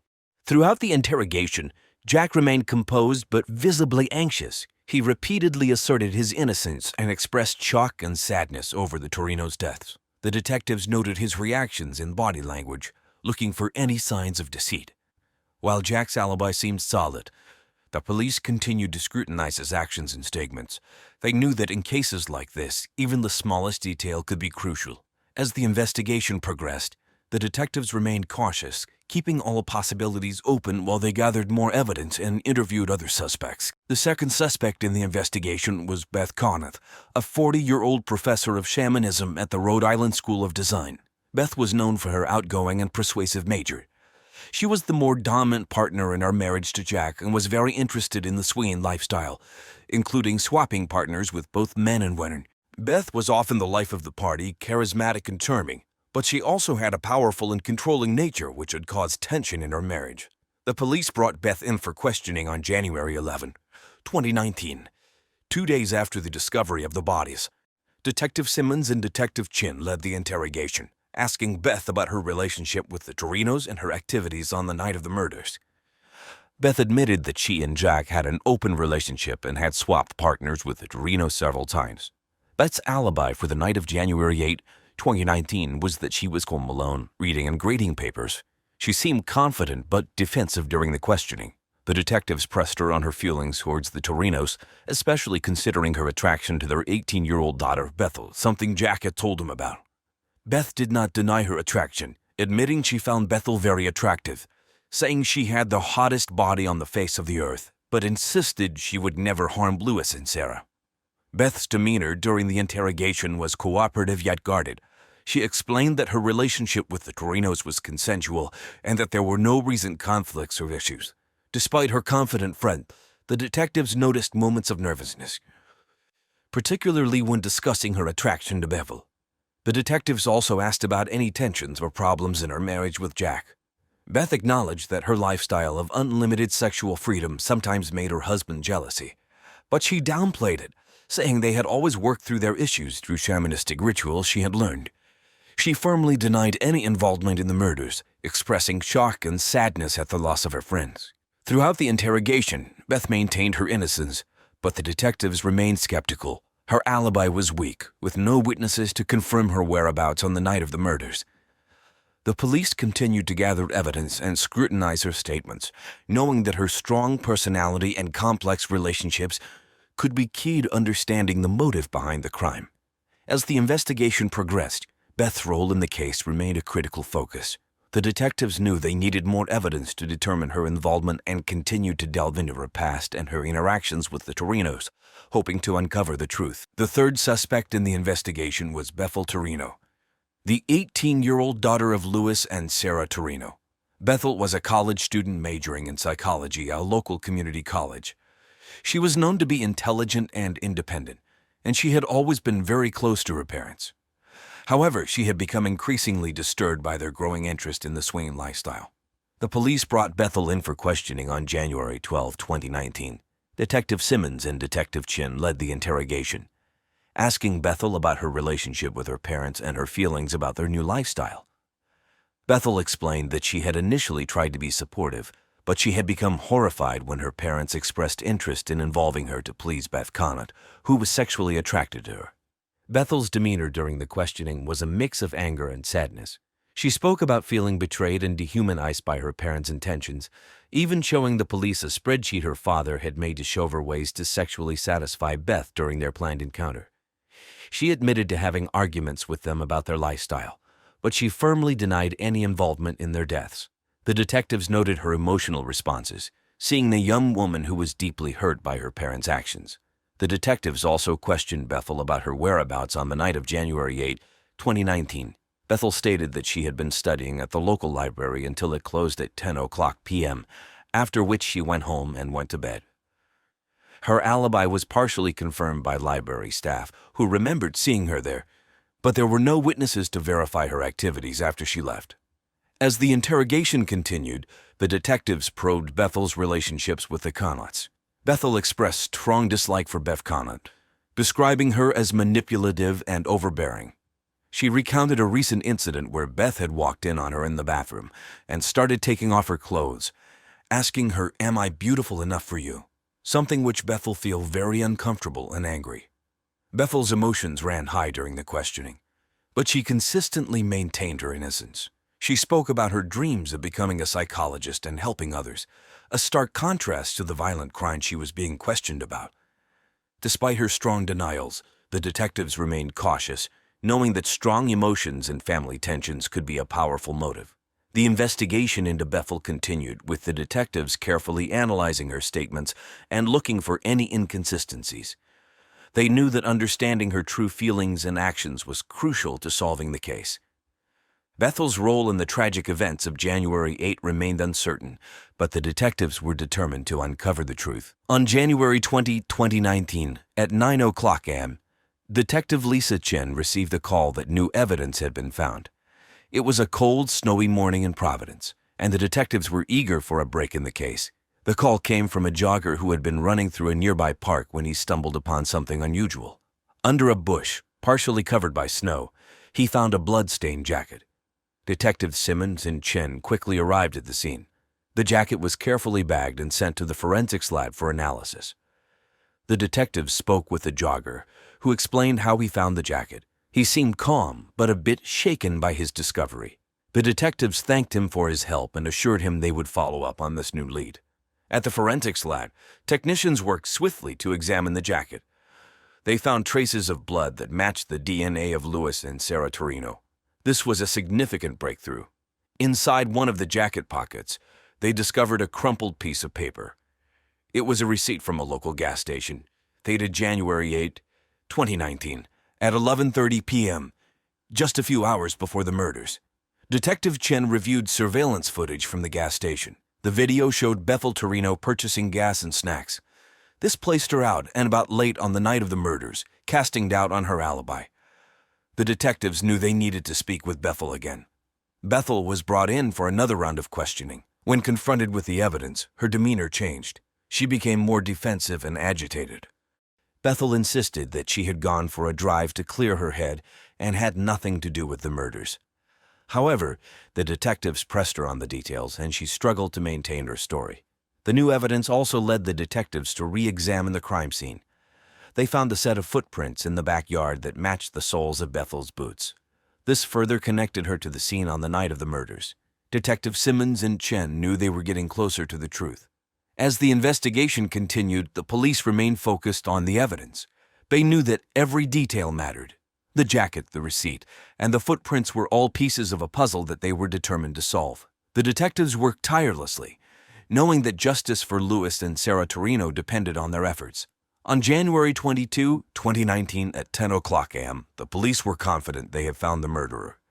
After gathering crucial evidence, including the blood-stained jacket and surveillance footage, detectives believed Bethel Torino, the 18-year-old daughter of Lewis and Sarah Torino, was responsible for their deaths. Bethel was an intelligent and independent young woman, studying psychology at a local community college. She had always been close to her parents, but had grown increasingly disturbed by their new interest in the swinging lifestyle. The breaking point came when she discovered their plans to please Beth Kana, who desperately wanted to have sex with her. Her father even gave her a spreadsheet showing all the methods she could use to sexually please Beth. Bethel felt disgusted, betrayed, and dehumanized, which led to a heated confrontation on the night of January 8, 2019. On that night, in a fit of rage and desperation, Bethel used a kitchen knife to brutally stab her parents while they slept naked in their bed. The scene in the bedroom showed the intensity of her anger, with their faces mutilated beyond recognition. It was a crime driven by a twisted sense of self-protection and rage. The detectives pieced together the events leading to the murders. Bethel's receipt from the gas station placed her out late at night, contradicting her alibi.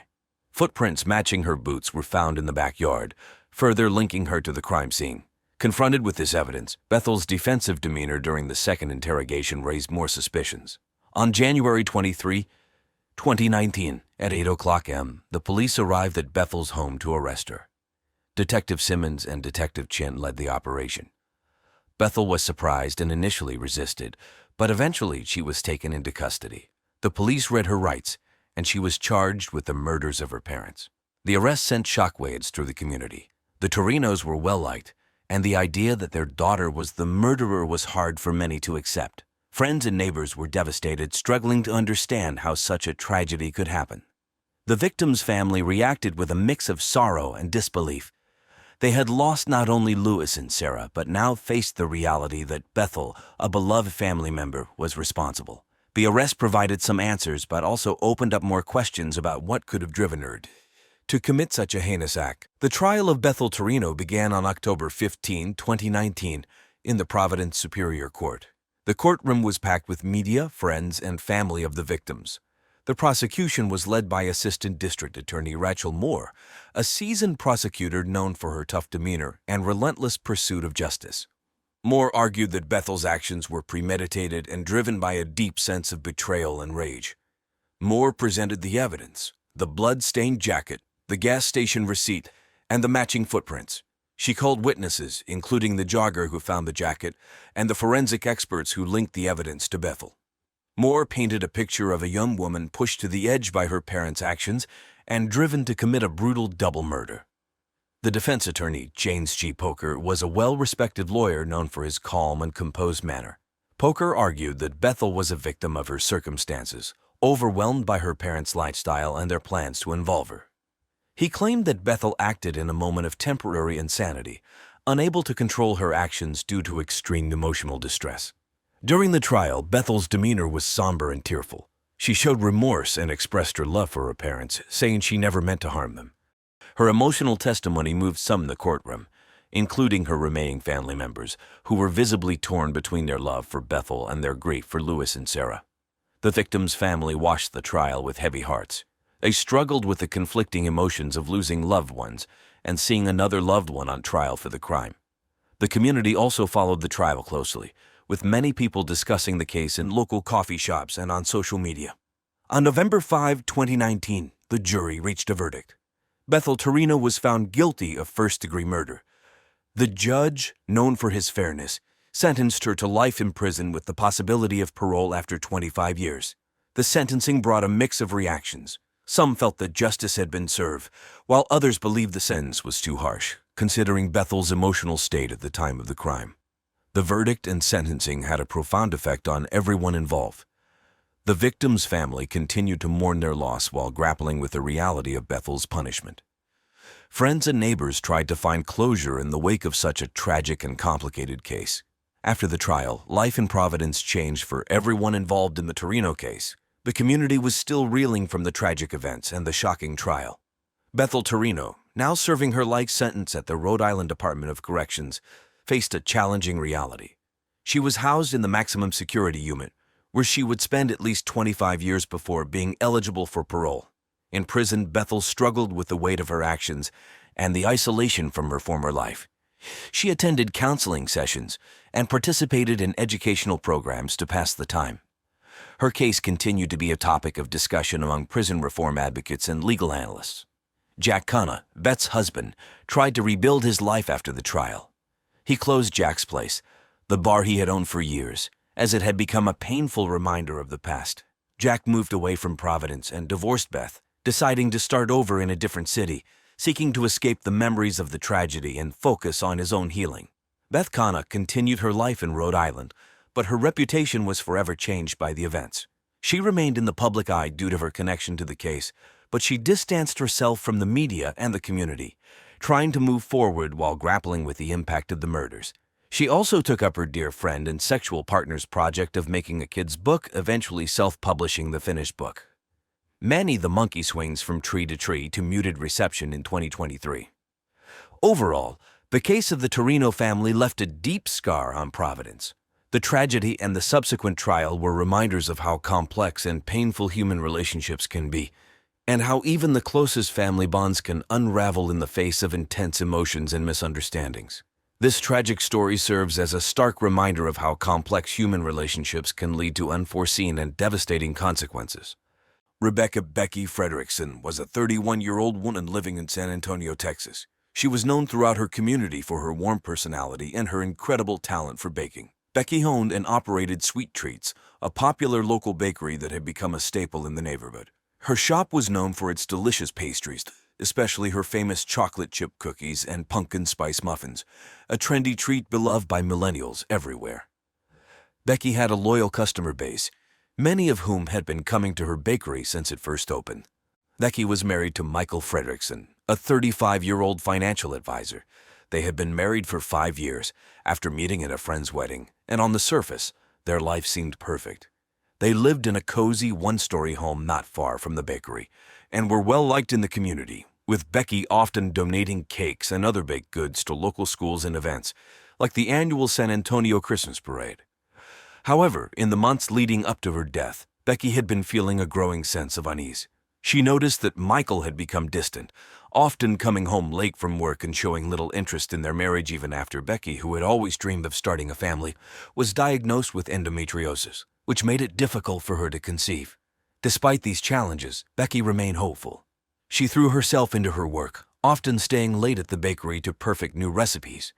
In September 2019, Becky was preparing for the busy holiday season. She had just begun planning the bakery's Halloween-themed treats, which were always a big hit with customers. But even as she focused on her business, Becky couldn't shake the feeling that something was wrong in her personal life. She tried to talk to Michael about her concerns, but he always brushed them off, leaving Becky to wonder what was really going on. Becky's friends and customers described her as sweet, generous, and hardworking. She was the kind of person who would go out of her way to help others, and her warm smile was a welcome sight to everyone who knew her.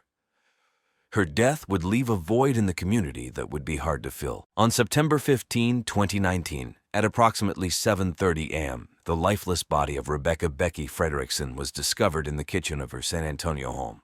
It was a warm Sunday morning, and the city was just starting to wake up. Becky's neighbor, Karen Simmons, a 56-year-old retired schoolteacher, was the one who found her. Karen had noticed that Becky's bakery, Sweet Treats, hadn't opened on time that morning. This was unusual. Becky's bakery was almost always bustling with customers eager for her famous cookies and cakes. Concerned, Karen decided to check on Becky. She walked the short distance to Becky's home, which was just around the corner from the bakery. When she arrived, she found the front door slightly ajar, which immediately set off alarm bells. Becky was always careful about locking up, especially after a few break-ins had been reported in the neighborhood earlier that year. Karen hesitated but then pushed the door open and called out Becky's name. There was no answer. She stepped inside and noticed a strange silence. The house was neat and tidy, except for the kitchen. As Karen entered the kitchen, her heart sank. Becky was lying on the floor, surrounded by a pool of blood. The rolling pin, which Becky always kept on the kitchen counter, was on the floor beside her, stained with blood. The sight was horrifying. The once warm and welcoming kitchen, where Becky had baked so many treats, was now a crime scene. Karen was in shock but managed to dial 911. Her hands trembled as she gave the dispatcher the address and explained what she had found. She stayed on the line until the police arrived, all the while trying to hold back tears. Karen later told investigators that Becky's face was so badly injured that she could hardly recognize her. When the police arrived, they found Karen standing outside, visibly shaken and in tears. She could barely speak, and the officers had to help her to a nearby bench to sit down. The neighborhood quickly buzzed with news of Becky's death, leaving everyone in disbelief. How could such a kind and gentle woman meet such a violent end? When the San Antonio Police Department received the 911 call on September 15, 2019, officers arrived at the scene within minutes. The responding officers were Surgeon Maria Diaz, a 42-year-old veteran with a reputation for being thorough and compassionate, and Officer James O'Meal, a 28-year-old who had only been on the force for 3 years but was eager to learn. They quickly secured the area, setting up yellow crime scene tape around Becky Frederickson's small single-story home. The quiet neighborhood, typically filled with the scent of fresh pastries from Becky's bakery, was now overtaken by the flashing lights of police cars and the hum of emergency radios. As they entered the house, the officers were struck by the eerie silence. The living room was untouched, with cozy furniture and framed photos of Becky's wedding day displayed on the walls. But as they approached the kitchen, the scene changed dramatically. The kitchen, once a place of warmth and comfort, was now a gruesome crime scene. Becky's body lay in the center of the room. Her blood spattered the white-tiled floor, and the rolling pin, a symbol of her love for baking, was lying nearby, covered in blood. Surgeon Diaz's experience kicked in as she began to assess the situation. The scene indicated a violent struggle. Chairs were knocked over, and a mixing bowl had fallen to the floor. Its contents spilled out. Becky's apron was stained with blood, and her hands showed defensive wounds, suggesting she had fought hard for her life. Officer O'Meal took photos of the scene while Diaz carefully noted the details. The forensic team arrived soon after. Led by the team, collected fingerprints, blood samples, and any other evidence that might help piece together what had happened. The medical examiner, Dr. Lillian Pang, a no-nonsense 55-year-old with decades of experience, arrived to examine the body. She noted that Becky had suffered multiple blunt force injuries to her head, and the time of death was estimated to be between 10 p.m. and midnight the previous evening. The brutality of the attack shocked everyone present, including the seasoned investigators. Outside, the news of Becky's death spread quickly. Neighbors gathered, whispering in disbelief. Many of them knew Becky personally, having bought her baked goods for years. The sight of police cars and the knowledge of what had happened inside the house left the community in a state of shock and mourning. As the investigation continued, the police focused on gathering every piece of evidence they could find.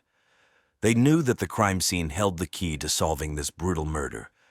They needed to find out who could have committed such a heinous act against a beloved member of the community. The investigation into Becky Frederickson's murder quickly turned its focus on her husband, Michael Frederickson. Michael, 35, was a well-known financial advisor in San Antonio. To his clients, he was the picture of professionalism, calm, dependable, and trustworthy. They have a strong reputation in the community, often seen at networking events and charity functions. However, behind closed doors, Michaels was far from every woman's dream husband. He was completely different, angry with an insatiable sexual appetite his wife could never fulfill. He was a man of secrets, deeply unhappy with his life and marriage. In the days following Becky's death, investigators dug into Michael's personal life. They learned that the Fredericksons' marriage had been strained for quite some time. Becky's endometriosis diagnosis had not only shattered her dream of starting a family, but also placed significant strain on the sexual aspect of their relationship. Michael, who had once been an attentive and loving husband, grew distant and frustrated. He began spending more time at work and less time at home, often coming back late at night or even after unexplained absences of several days. Colleagues noticed that he seemed stressed, but Michael brushed off their concerns, saying it was just life stuff. The real shock came when police uncovered Michael's affair with Becky's own mother, Margaret Ruth Breedlove. Ruth, who had re-entered Becky's life only a few years earlier, was 48 and still possessed a charismatic charm and smoldering sexually her somewhat restrained daughter couldn't match. The affair had started as a harmless flirtation, but quickly escalated into something much more serious. Michael and Ruth had been secretly seeing each other for sex, even having sex on Becky's bed when she wasn't home. The affair shocked the investigation, painting a picture of a man caught between a troubled mother-daughter relationship and a tangled web of deceit. During his interrogation, Michael initially denied any involvement in Becky's murder. He maintained that he had been at the office late, working on a client's portfolio, and had come home to find Becky already dead. However, as detectives pressed him about his secret sexual relationship with Ruth, Michael's calm demeanor began to crack. He became defensive, insisting that the affair had nothing to do with Becky's death. But when detectives confronted him with evidence of his infidelity, including explicit text messages and naked pictures sent between him and Ruth, Michael's composure shattered. Police noted that Michael's behavior was suspicious, his answers were evasive, and he struggled to provide a clear timeline of his actions on the night of the murder. Investigators also found it odd that Michael showed little emotion when discussing Becky's death, often speaking about her in a detached manner as if she was just some dead person you saw on the news. Despite his attempts to distance himself from the crime, Michael's affair with Ruth provided a strong motive for murder. The pressure on Michael was mounting, and detectives were determined to get to the truth. As the investigation into Becky Frederickson's murder deepened, police turned their attention to Margaret Ruth Breedlove, Becky's 48-year-old mother.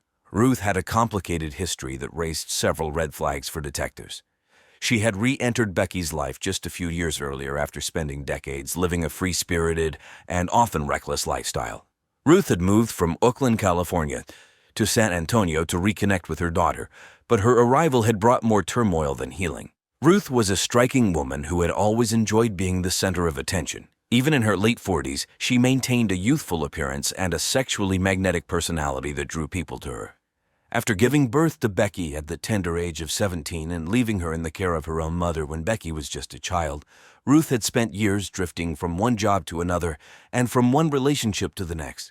She had worked as a house painter in Oakland, where she was known for her bold fashion choices and colorful personality. Ruth's life took a dramatic turn when she joined a cult known as the Sunshine Family in the late 1990s, a decision that led her to lose contact with Becky for nearly 2 decades.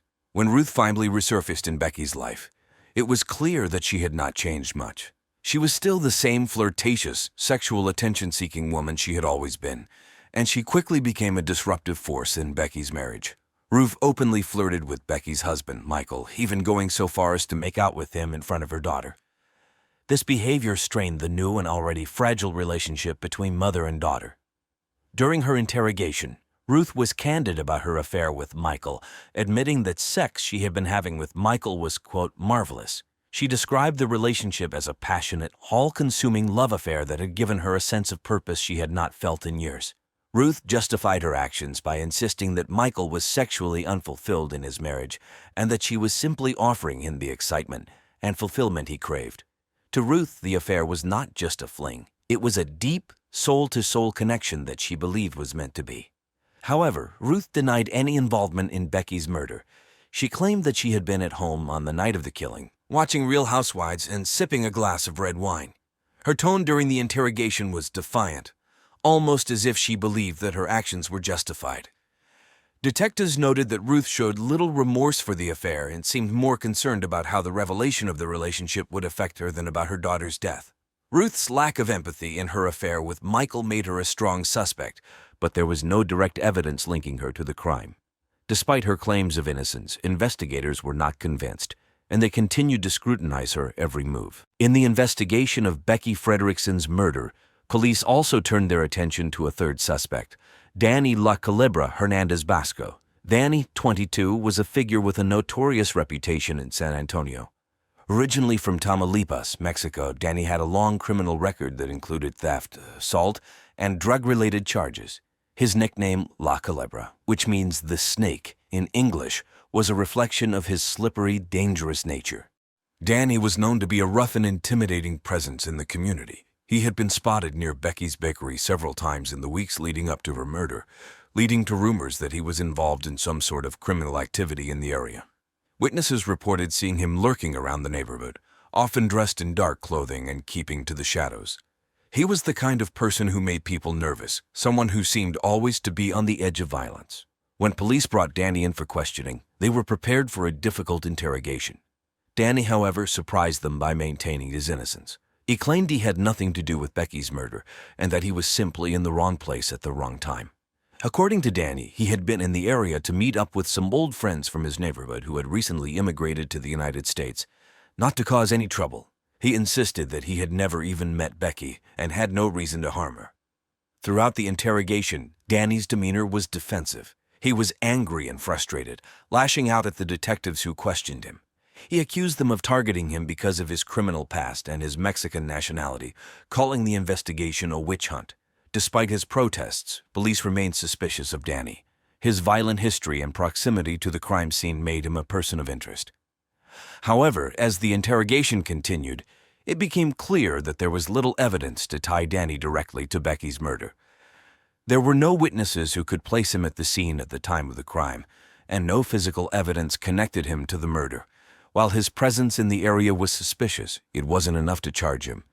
Danny was eventually released, but police kept him under close surveillance, aware that his volatile nature and criminal background made him a potential threat. As the investigation into Becky Frederickson's murder dragged on without a clear suspect, frustration began to set in for the detectives. But on the morning of September 18, 2019, a breakthrough came when Margaret Ruth Breedlove made a shocking revelation that changed the course of the case. Ruth, during a follow-up interview with detectives, disclosed that she was pregnant, and the father was none other than her own son-in-law, Michael Frederickson. This revelation stunned the police. It added a new layer of complexity to an already tangled web of relationships. Detectives knew that this revelation could be the key to understanding the motive behind Becky's brutal murder. The news of Ruth's pregnancy was a bombshell, suggesting that the affair between Ruth and Michael wasn't just a fling, but something far more serious. With this new information in hand, the police doubled down on their investigation. They decided to re-examine the crime scene and the evidence collected earlier, hoping to uncover any overlooked details. On September 20, 2019, 2 days after Ruth's confession, detectives revisited Becky's house, where the murder had taken place. Inside, the crime scene remained eerily untouched, a stark reminder of the violence that had occurred there.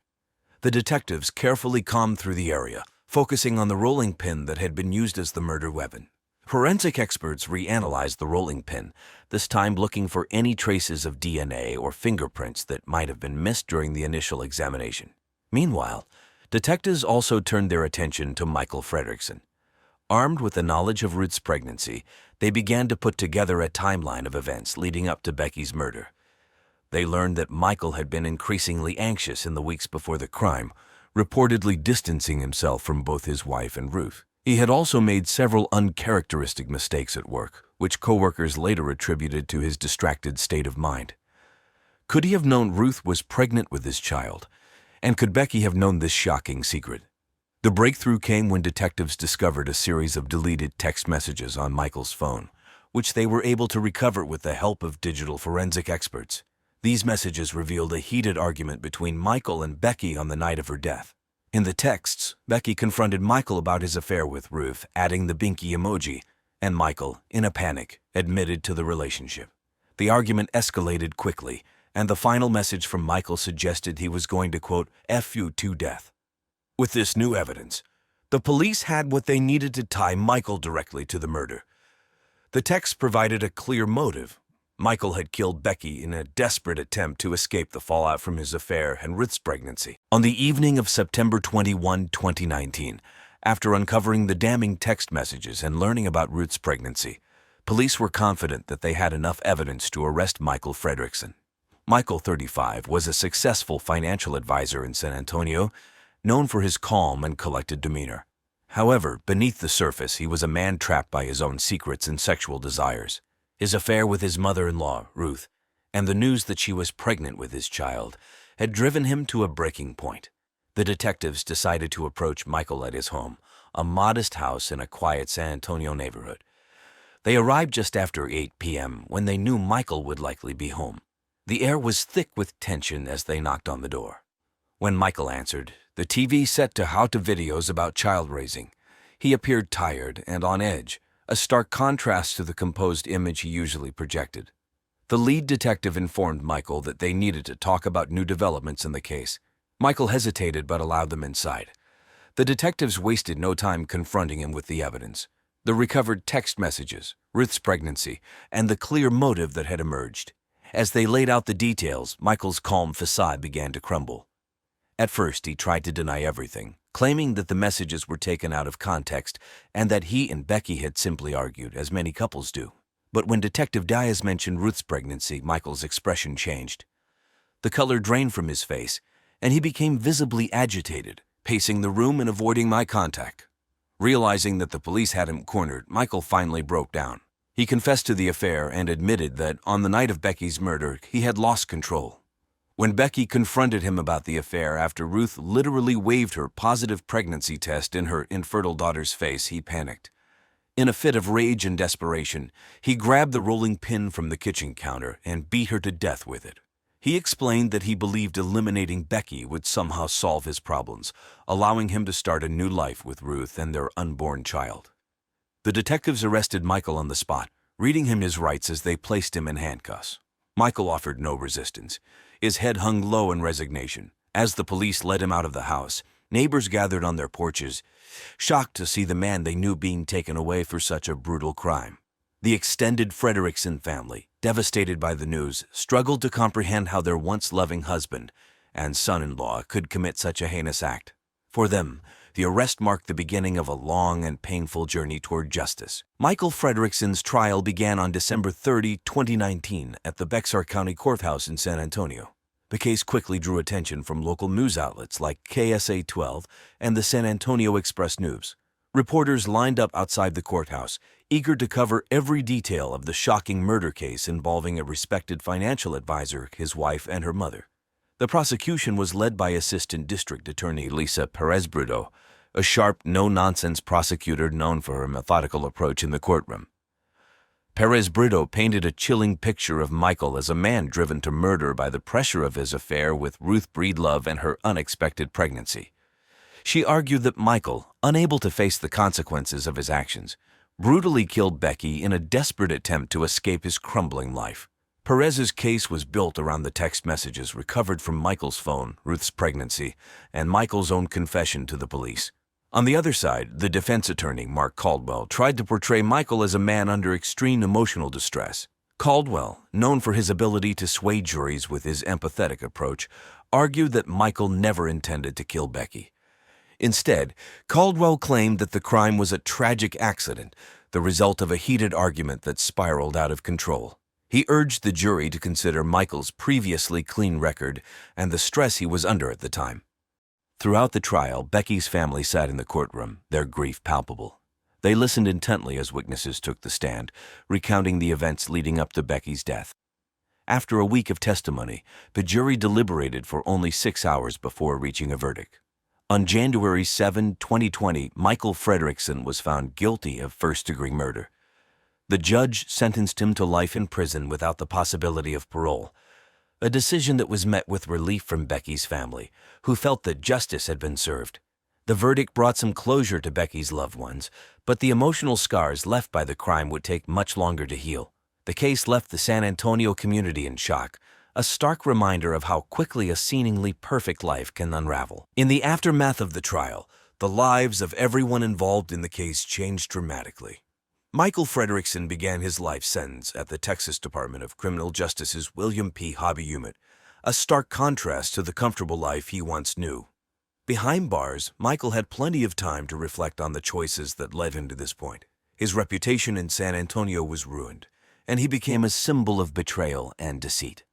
Ruth Breedlove, reeling from the revelations that had come to light during the trial, found herself ostracized by the community.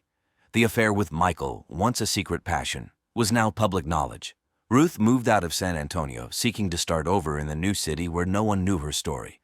However, the emotional toll of the trial and the loss of her daughter weighed heavily on her. The pregnancy, once a source of excitement, became a painful reminder of the destruction she had helped cause. Ruth ultimately decided to give the child up for adoption, believing it was the best way to ensure a better future. As the months passed, the story of Becky Frederickson's murder became another tragic chapter in San Antonio's history. But for those who had known her, the loss was a wound that would never fully heal.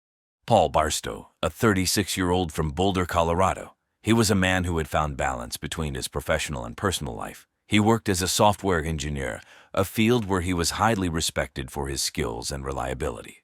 His work was his passion, and he often spoke of his dream to develop a groundbreaking app called Lehman, named after the groundbreaking woman's writer, that would change how people interacted sexually with technology. When he wasn't at his desk, Paul was an artist. He loved to paint landscapes, often drawing inspiration from the scenic views around Boulder, nestled at the foothills of the Rocky Mountains.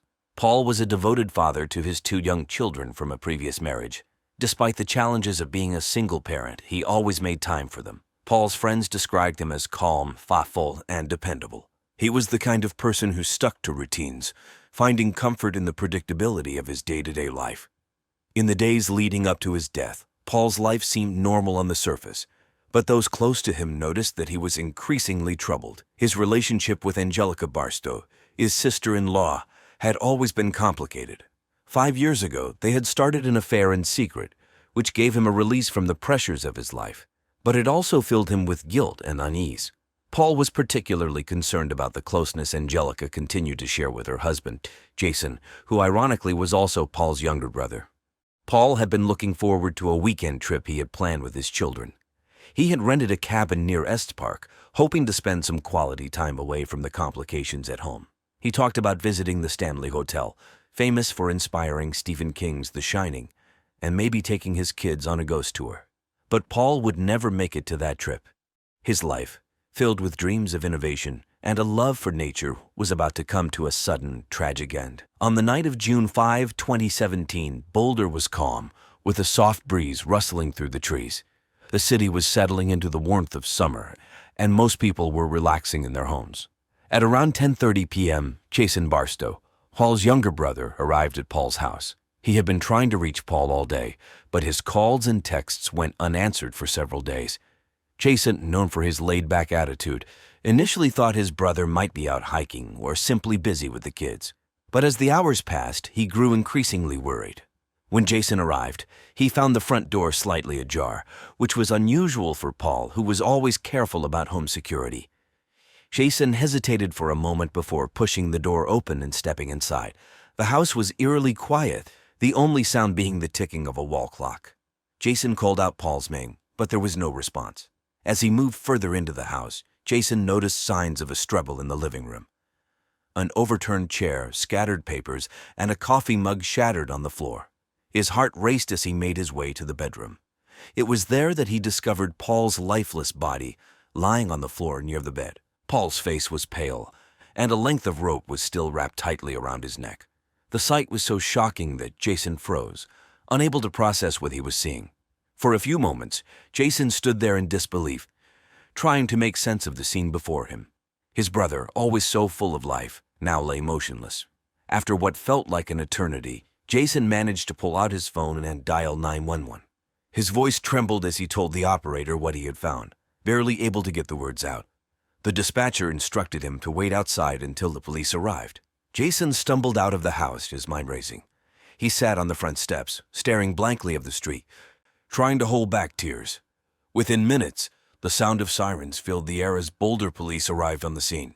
Neighbors peeked out from their windows, drawn by the flashing lights, but Jason couldn't bring himself to look at anyone.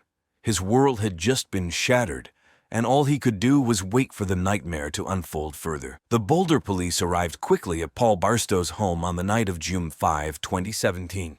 The flashing lights and sirens cut through the quiet neighborhood, alerting nearby residents that something terrible had happened. Detective Laura Reynolds, a seasoned investigator with 15 years of experience, was the first on the scene. Known for her no-nonsense approach and sharp instincts, Reynolds immediately sensed that this was no ordinary death. As she entered the house, Reynolds took in the disarray. The living room looked like it had been the site of a struggle. An overturned chair, scattered papers, and a shattered coffee mug painted a picture of chaos. But it was the scene in the bedroom that confirmed her worst fears. Paul Barstow lay on the floor, a length of rope still tightly wound around his neck. His face was pale, his eyes lifeless. The sight was disturbing, even for someone as experienced as Reynolds. The crime scene team quickly set to work, photographing the room from every angle and collecting potential evidence. They dusted for fingerprints, took samples from the rope, and carefully bagged the shattered pieces of the coffee mug. Reynolds noticed the position of Paul's body. His hands bore defensive wounds, and there were signs of bruising around his neck and face. To her, this clearly pointed to a violent struggle, suggesting that Paul had fought for his life. However, not everyone on the team was convinced. As the investigation progressed, a controversy began to brew. Some forensic experts argued that the scene could be interpreted differently. Dr. Matilda Chiang, a forensic pathologist with a reputation for thoroughness, suggested that the evidence might point to a suicide rather than a murder.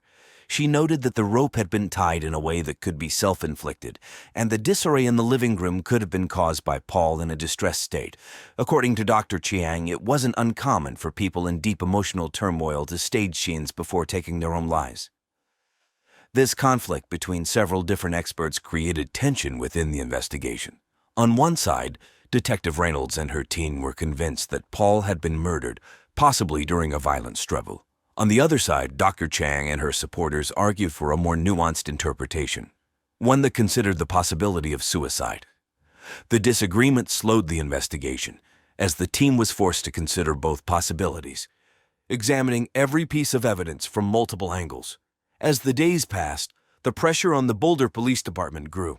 The media caught wind of the conflicting theories, with local outlets like the Denver Post, a newspaper renowned for its hard-hitting investigations, running stories that questioned whether the police were pursuing the right leads. The controversy only added to the anguish of Paul's family, who were desperate for answers. They wanted to know what had really happened to the man they loved, and they demanded that the police uncover the truth, whether it pointed to murder or suicide. Angelica Barstow, Paul's sister-in-law, quickly became the first person of interest in the investigation. At 34, Angelica was known in Boulder for her quirky personality. She ran a YouTube channel with almost 100,000 subscribers called Fairyworks, where she posted videos about her interactions with fairies and other spiritual beings. The channel had gained quite a lot of attention, including from newspapers and some online outlets, but mostly for the wrong reasons. Viewers attacked her by the thousands, leaking hateful comments saying everything she was talking about was fake and that she was a liar. And by June 2017, the negativity had begun to take its toll on Angelica's mental health. Angelica's marriage to Jason Barstow, Paul's younger brother, had been rocky for years. Friends and neighbors had noticed their frequent public arguments, with Angelica often seen viciously berating Jason. On one occasion, she even forced him to strip in public and humiliate himself, yelling at him to declare that he was a loser. These incidents painted a picture of a woman on the verge of a nervous breakdown. The police were aware of these issues as they began their investigation. Detective Laura Reynolds, leading the case, focused on Angelica's possible motive. It was no secret that Angelica had felt trapped in her marriage, and her affair with Paul had provided her with an escape. The affair had been passionate and secretive, with several sexually explicit texts between Angelica and Paul found on Paul's phone.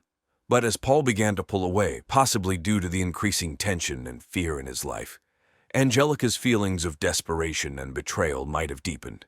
During her interrogation, Angelica was calm, almost detached. She admitted to the affair, but insisted that she had nothing to do with Paul's death. "The fairies told me he was pulling away," she told Detective Reynolds.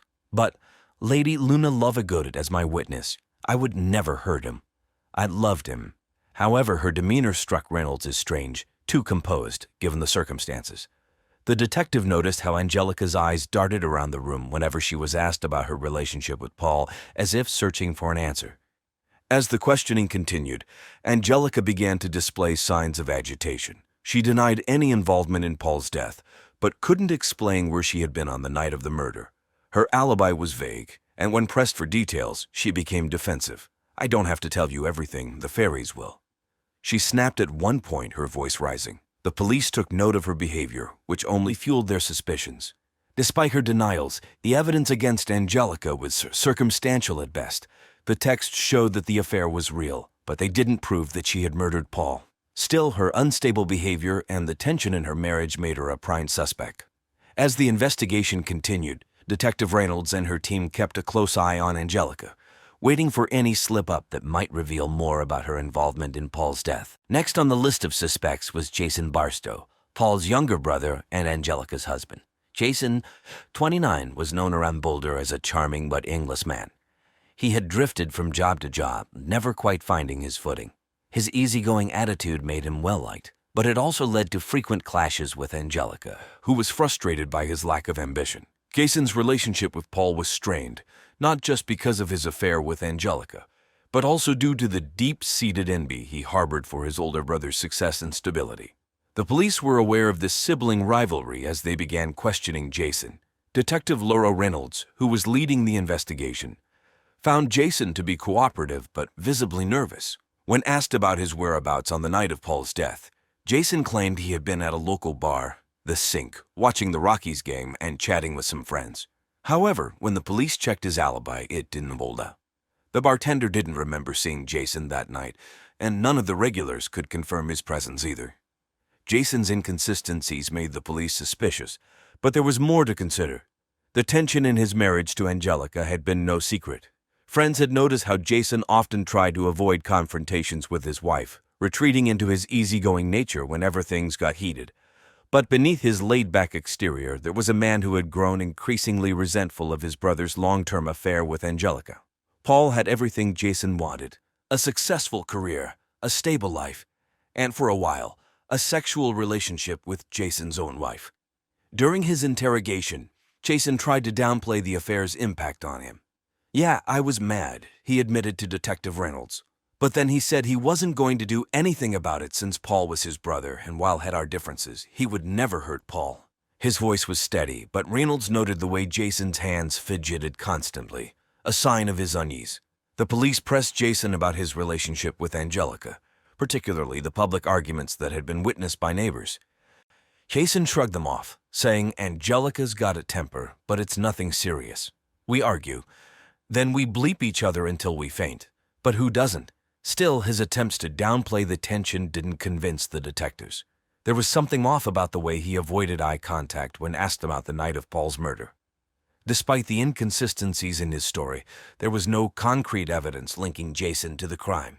His motive, anger and jealousy, was clear, but without more solid proof that the police couldn't pin the murder on him. Nevertheless, Jason remained under close scrutiny as the investigation continued, his every move watched by Detective Reynolds and her team. The final suspect under investigation was Linda Barstow, Paul's ex-wife. At 48 years old, Linda was known for her fiercely protective nature, especially when it came to her two children. Ward and Salter and her controlling tendencies had caused friction within the extended Barstow family for years. Linda and Paul had divorced amicably on the surface, but those close to the family knew there was lingering tension. Despite their split, Linda had never fully let go of her influence over Paul's life, often meddling in his personal affairs and showing up unannounced at his home. Linda's involvement in Paul's life after the divorce had always been a sore point, especially because she had a history of favoring Paul's younger brother, Jason. This blatant favoritism had always caused resentment between the brothers, but Linda seemed indifferent to the effect it had on their relationship. In fact, she had been especially close to Jason, even going so far as to engage in a brief affair with him when he was barely 18 years old. This past sexual interlude was a poorly kept secret, and it added an uncomfortable layer to the family dynamics. When the police brought Linda in for questioning, she was composed but defensive. Detective Laura Reynolds led the interrogation, asking about Linda's relationship with Paul in the months leading up to his death. Linda insisted that she had moved on from their marriage and that their relationship was strictly about co-parenting. "I was over the bleep a long time ago," she stated firmly. "Our focus was on Board and Salter, nothing more." But Detective Reynolds wasn't convinced. Linda had a history of interfering in Paul's life, and there were rumors that she disapproved of his affair with Angelica. Friends of Linda's mentioned to the police that she had spoken openly about her disdain for Angelica, whom she considered unfit to be part of the family. Linda quickly pointed the finger at Angelica when she heard about Paul's death, telling detectives that she had always suspected Angelica was trouble. During her interrogation, Linda maintained her innocence but couldn't hide her animosity toward Angelica. "She was never good enough for Paul, and I told him that," Linda confessed. "I didn't want the bleeping bleep anywhere near my bleeping kids." Despite her strong feelings, Linda denied any involvement in Paul's death, insisting that she would never harm him, especially because of the impact it would have on their children. The police were left with a puzzle. Linda had motive: protectiveness over her children and resentment toward Angelica. But like Jason, there was no hard evidence linking her to the crime. Her strong personality and controlling nature made her a person of interest. But without more concrete proof, the detectives couldn't proceed with an arrest. The investigation continued as they sought the truth behind Paul's tragic death. On July 12, 2017, just when the investigation seemed to be hitting a dead end, a new piece of evidence emerged that changed everything. That morning, the weather was warm and sunny, typical for Boulder in early summer. A neighbor was walking her dog named Mary Sinclair Varlets when she noticed something unusual in the Barstow's trash can, which had been left out by the curb. Being a bit nosy by nature, she peeked inside and saw what appeared to be a torn piece of fabric stained with blood. Disturbed by the sight, she immediately called the police. Detective Laura Reynolds and her team arrived quickly on the scene. They retrieved the fabric, which was identified as a piece of shirt, frayed at the ends, and soaked in what was confirmed to be Paul Barstow's blood.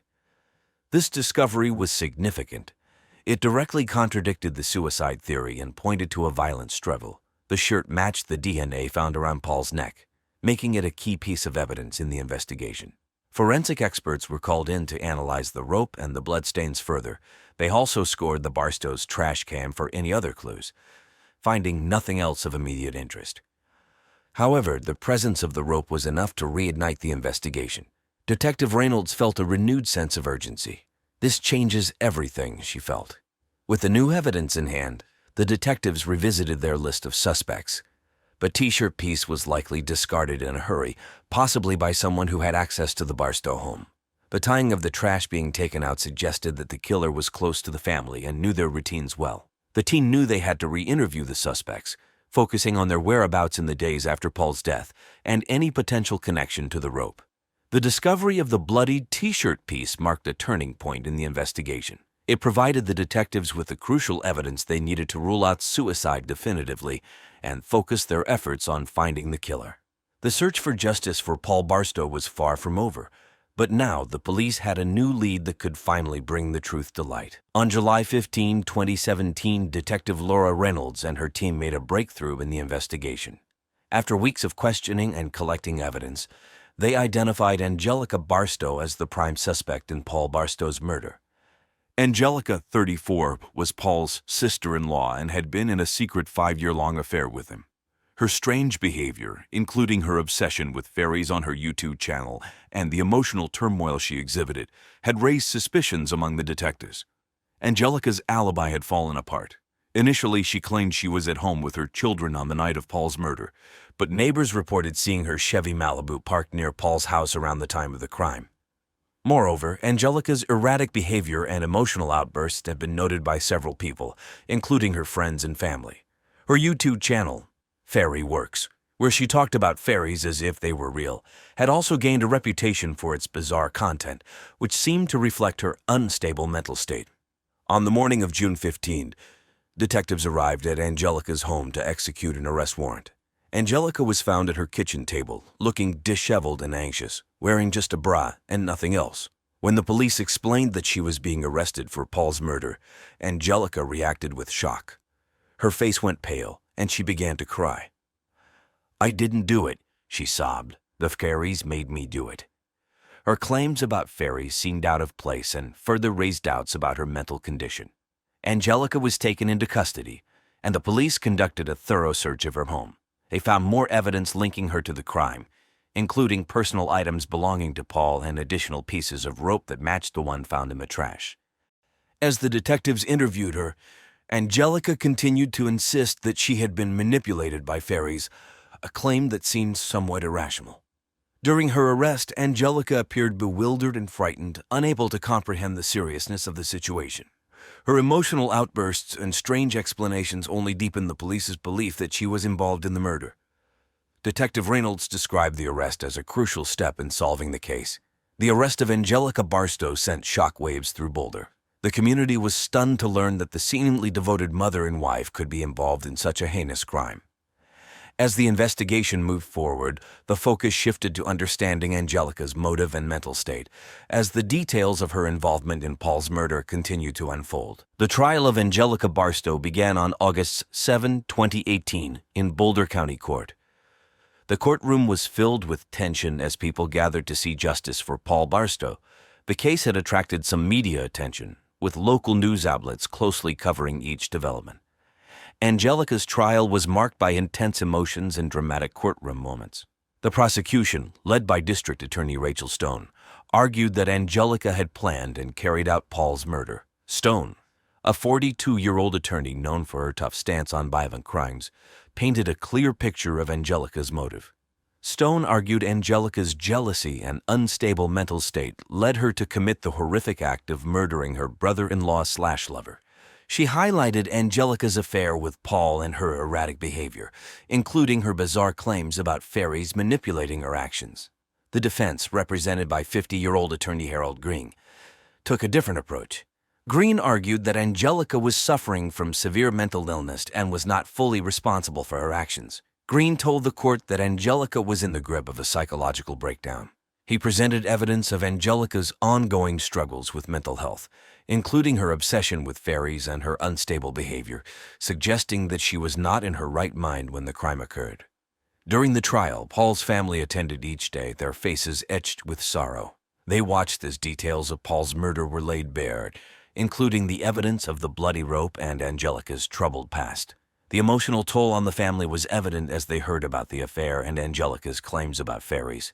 After several days of testimony and closing arguments, the jury deliberated and reached a verdict on August 14, 2018. Angelica Barstow was found guilty of first-degree murder.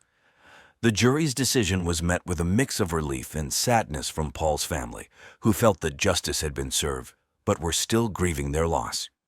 On August 21, 2018, Angelica was sentenced to life in prison without the possibility of parole. The judge's decision was a reflection of the severity of her crime and the impact on Paul's family. The verdict was seen as a fair punishment by many, though some argued it was too harsh, given Angelica's mental health issues.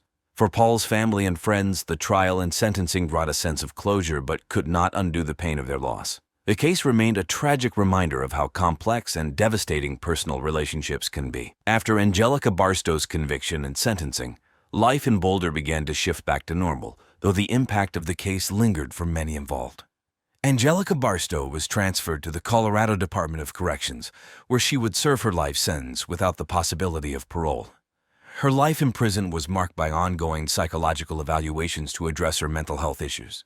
While her exact location within the prison system was not publicized for security reasons, it was known that she received regular counseling and medical care. Her claims about being influenced by fairies remained a topic of discussion, both among inmates and in media reports. Jason Barstow, Angelica's husband, faced a tough road ahead. But 29-year-old had to rebuild his life. He continued to work on his personal and professional life, trying to provide stability for his family amid the upheaval. His reputation was affected by the scandal, and he struggled to find steady employment in Boulder, a city that had followed the case closely. Linda Barstow, Paul's ex-wife, also dealt with the aftermath of the trial. Her relationship with Paul's family was strained, and her public criticism of Angelica had made her a controversial figure. Linda continued to be active in community affairs, but faced criticism for her involvement in the case. She focused on her career and personal life while navigating the fallout from the trial. Paul Barstow's family, including his 2 young children, found some measure of closure with the trial's conclusion. They received counseling to help them cope with their loss and the public nature of the case. They continued to honor Paul's memory through private gatherings and by sharing stories of his life and work. The Boulder community also rallied around them, offering support and sympathy as they moved forward.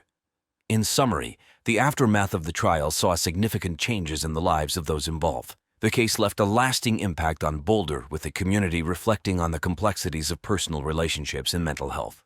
While Angelica Barstow faced the consequences of her actions, those affected by the case worked to rebuild their lives and find a sense of normalcy. Johnny Ray Miller was only 18 years old when he was killed, but he was already living a life full of adult responsibilities.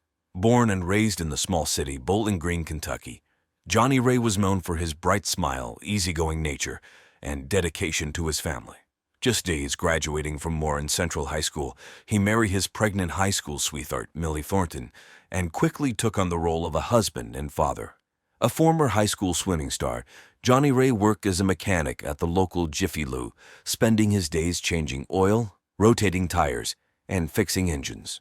His co-workers liked him for his positive attitude and willingness to help out, even when the shop was busy. Johnny Ray's love for his family was evident to everyone who knew him. He adored his 16-month-old son, Royal, and was often seen pushing him in a stroller through the aisles of the local Walmart. Johnny Ray had big dreams for his family, even if money was tight. He had been talking about taking Millie and Royal to the Smoky Mountains for a vacation, where they could relax and enjoy the great outdoors. But behind the happy pictures on social media, there were struggles that not everyone saw. Johnny Ray was balancing a lot for someone his age, working long hours to support his family while trying to stay involved in the lives of his young wife and son. Despite his commitments, Johnny Ray sometimes found himself in trouble. He had a weakness for other women, which often caused tension between him and Millie. This tension grew when Millie's father, Dr. Alan Thornton, whose house the couple lived in, began spending more time around the couple. Alan was a respected urologist in town, but he had developed an unhealthy sexual obsession with his son-in-law. Johnny Ray didn't realize the danger he was in, thinking the older man's attention was just a father-in-law's concern. In May of 2018, Johnny Ray's life was tragically cut short.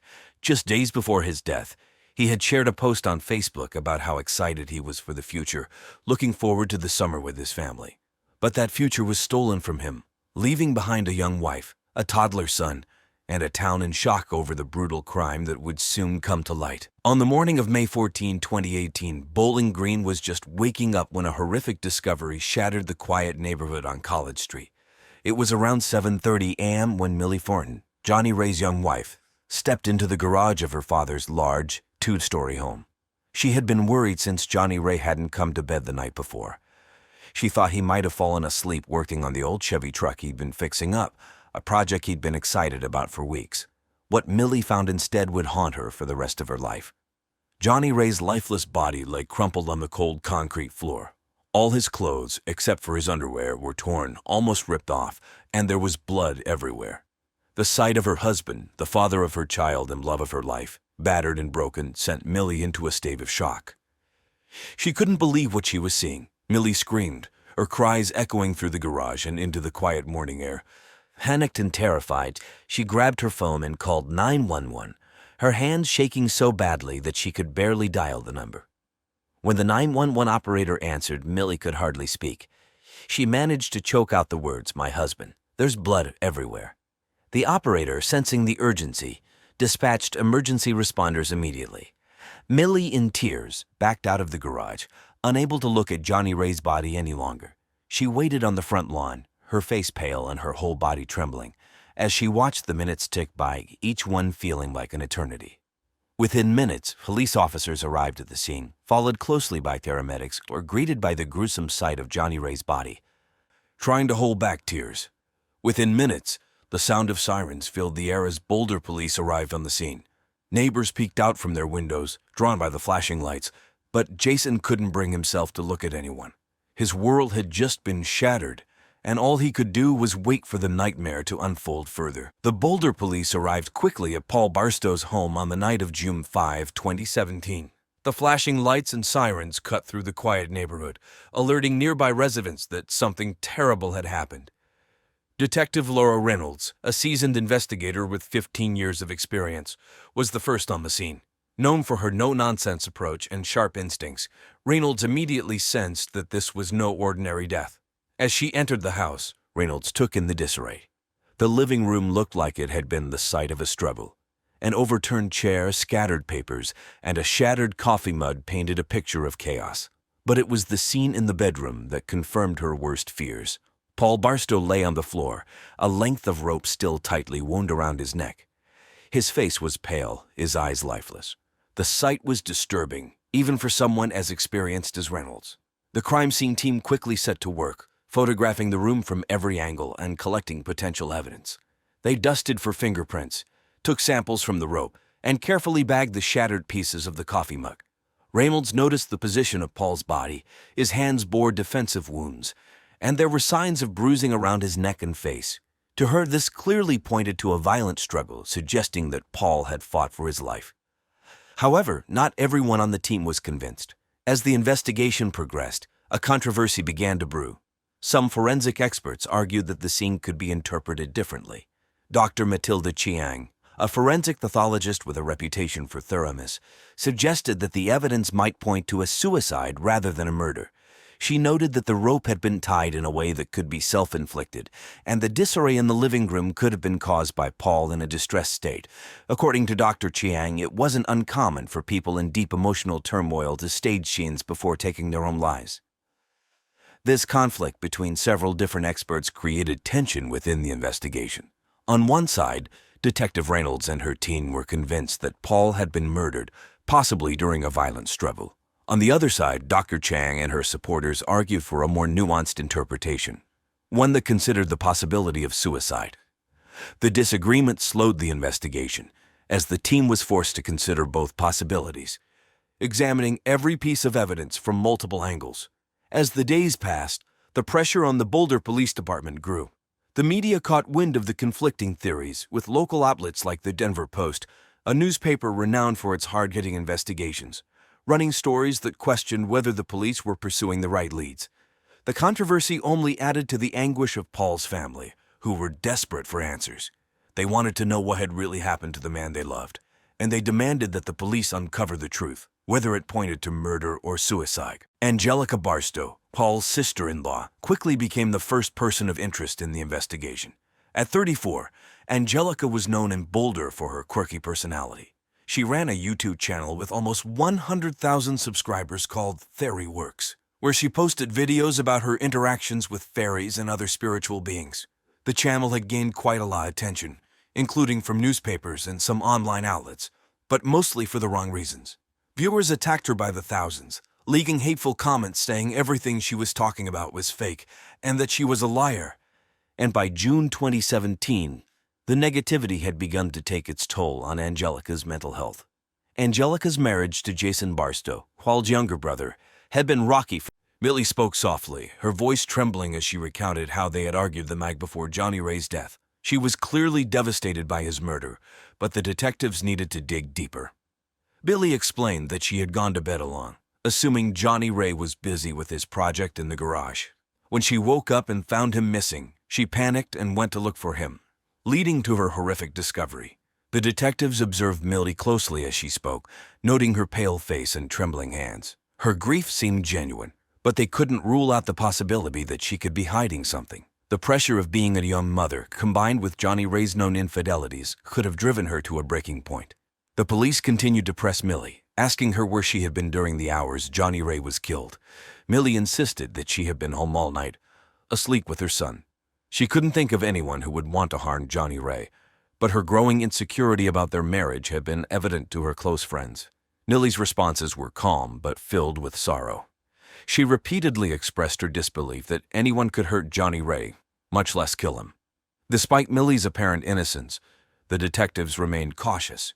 They needed to explore every angle, and Millie's proximity to the crime made her a key figure in their investigation. As they moved on to other potential suspects, they kept Millie on their list, knowing that in murder cases, even those closest to the victim can have secrets. As the investigation into Johnny Ray Miller's murder continued, the police shifted their focus to Dr. Alan Thornton, Johnny Ray's father-in-law. Dr. Thornton, 52, was a well-known urologist in Bowling Green, Kentucky, with a reputation as a respected and successful medical professional. On the surface, he appeared to be a pillar of the community, dedicated to his practice, involved in local charities, and well-liked by his patients. However, behind closed doors, Alan Thornton was a man with dark and twisted secrets. Johnny Ray had been married to Dr. Thornton's daughter, Millie Thornton, for just over a year, and while Dr. Thornton publicly supported the young couple by letting them and their son live in his house, he harbored a disturbing sexual obsession with his son-in-law. This obsession had begun innocuously enough, with Dr. Thornton accidentally walking in on Johnny Ray in the bathroom and offering to buy him clothes. But over time, his feelings had evolved into something far more dangerous. An overwhelmingly intense and unhealthy sexual obsession. Alan's feelings were conflicted. He was jealous of Johnny Ray's relationship with his daughter Millie and simultaneously desired Johnny Ray in ways that made him deeply uncomfortable. The police became even more suspicious of Dr. Thornton when they learned about his past. His wife, Carol Thornton, had died in a boating accident years earlier under circumstances that some in the community found questionable. Although no evidence had ever pointed to foul play, the case had never quite sat right with some of the locals. Now, with Johnny Ray's murder, the police wondered if Alan Thornton could be responsible for yet another suspicious death within his family. When the police brought Dr. Thornton in for questioning, he appeared calm and composed, traits expected of a seasoned medical professional. He answered their questions with measured responses, carefully choosing his words. The detectives asked about his relationship with Johnny Ray, and Alan described it as amicable, though he admitted they had their differences. He claimed to have been home the night of the murder, watching television and preparing for an early morning surgery the next day. He even mentioned that he had been binge-watching the feminist allegory The Handmaid's Tale on Hulu, trying to appear as ordinary as possible. However, the detectives noticed something off in Dr. Thornton's demeanor, an underlying tension that suggested he was hiding something. When they pressed him further about whether he had sexual feelings for Johnny Ray, he became slightly defensive, insisting that he had no interest in his son-in-law. He dismissed any suggestion of jealousy or inappropriate feelings, stating that he only wanted what was best for Millie and her new family. Despite his outward calm, Dr. Thornton's answers raised red flags for the investigators. They knew that his successful career and community standing would make it difficult to prove any involvement in Johnny Ray's death without solid evidence. Still, they couldn't ignore the unsettling feeling that Alan Thornton was not being entirely truthful. As they continued their investigation, they kept a close watch on Dr. Thornton, aware that his dark obsession could have been the driving force behind the brutal murder. The investigation into Johnny Ray Miller's murder led the police to a third suspect, Savannah Lee, a 33-year-old stripper who worked at a local gentleman's club called Wild Girls in Bowling Green. Savannah was known for her fiery personality and independence, traits that had drawn Johnny Ray to her in the first place. Their relationship had begun several months before his death, and it was anything but simple. Savannah was captivated by Johnny Ray's youth and charm, seeing in him an escape from her current life. Savannah had a tough exterior, but those who knew her understood that beneath her confidence was a woman desperate for a better future. She had been working at the club for years, entertaining men from all walks of life, but she dreamed of a life far removed from the seedy underworld of adult entertainment. When Johnny Ray came into her life, she believed she had found a way out. Their affair was intense and passionate, filled with quick late-night sex and fast food drive-through and whispered promises. However, as time passed, Savannah grew increasingly frustrated with Johnny Ray's reluctance to leave Millie and their young son. She wanted more than just stolen moments. She wanted a future with him. When the police brought Savannah in for questioning, they found a woman who was both defiant and scared.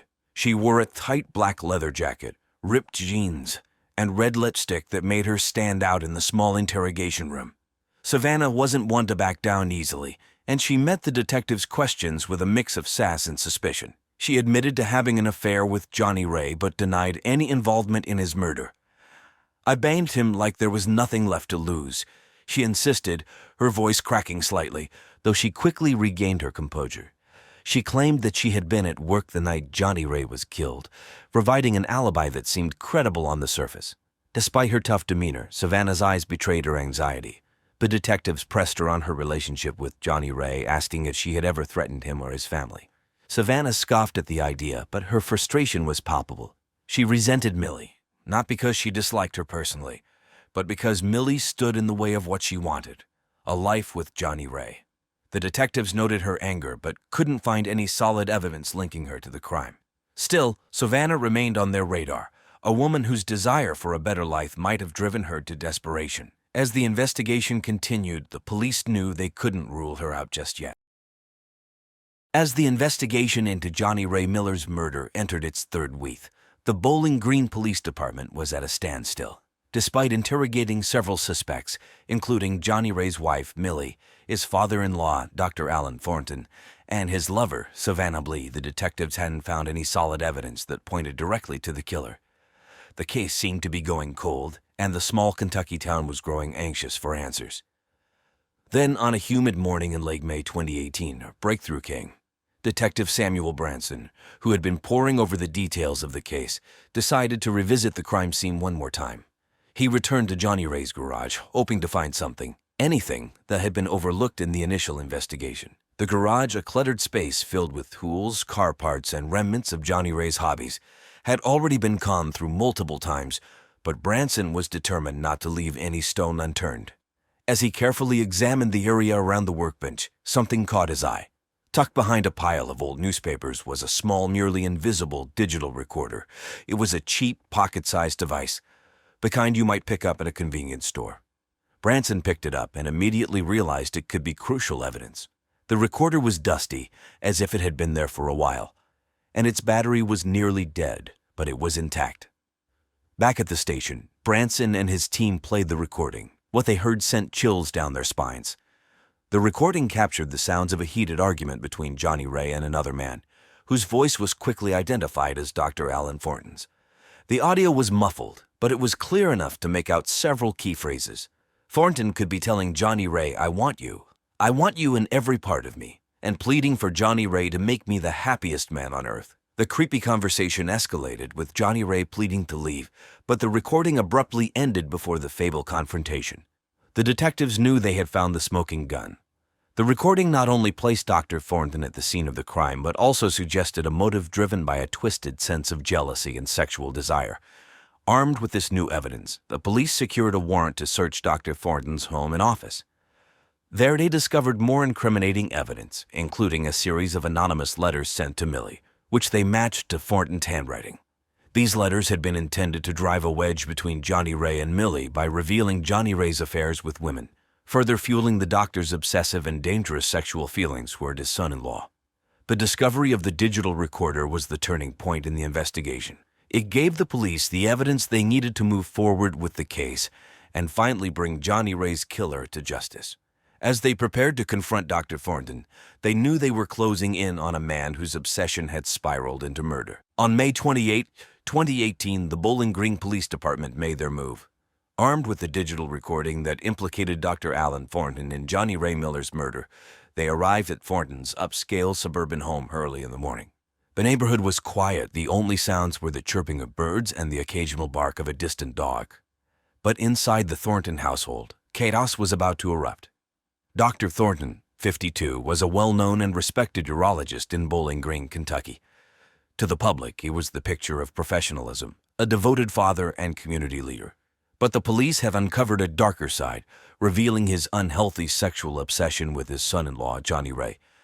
The evidence suggested that Thornton's jealousy and rage had driven him to commit the brutal murder, and now the time had come to bring him to justice. As the police knocked on the front door, Thornton answered, still dressed in his pajamas.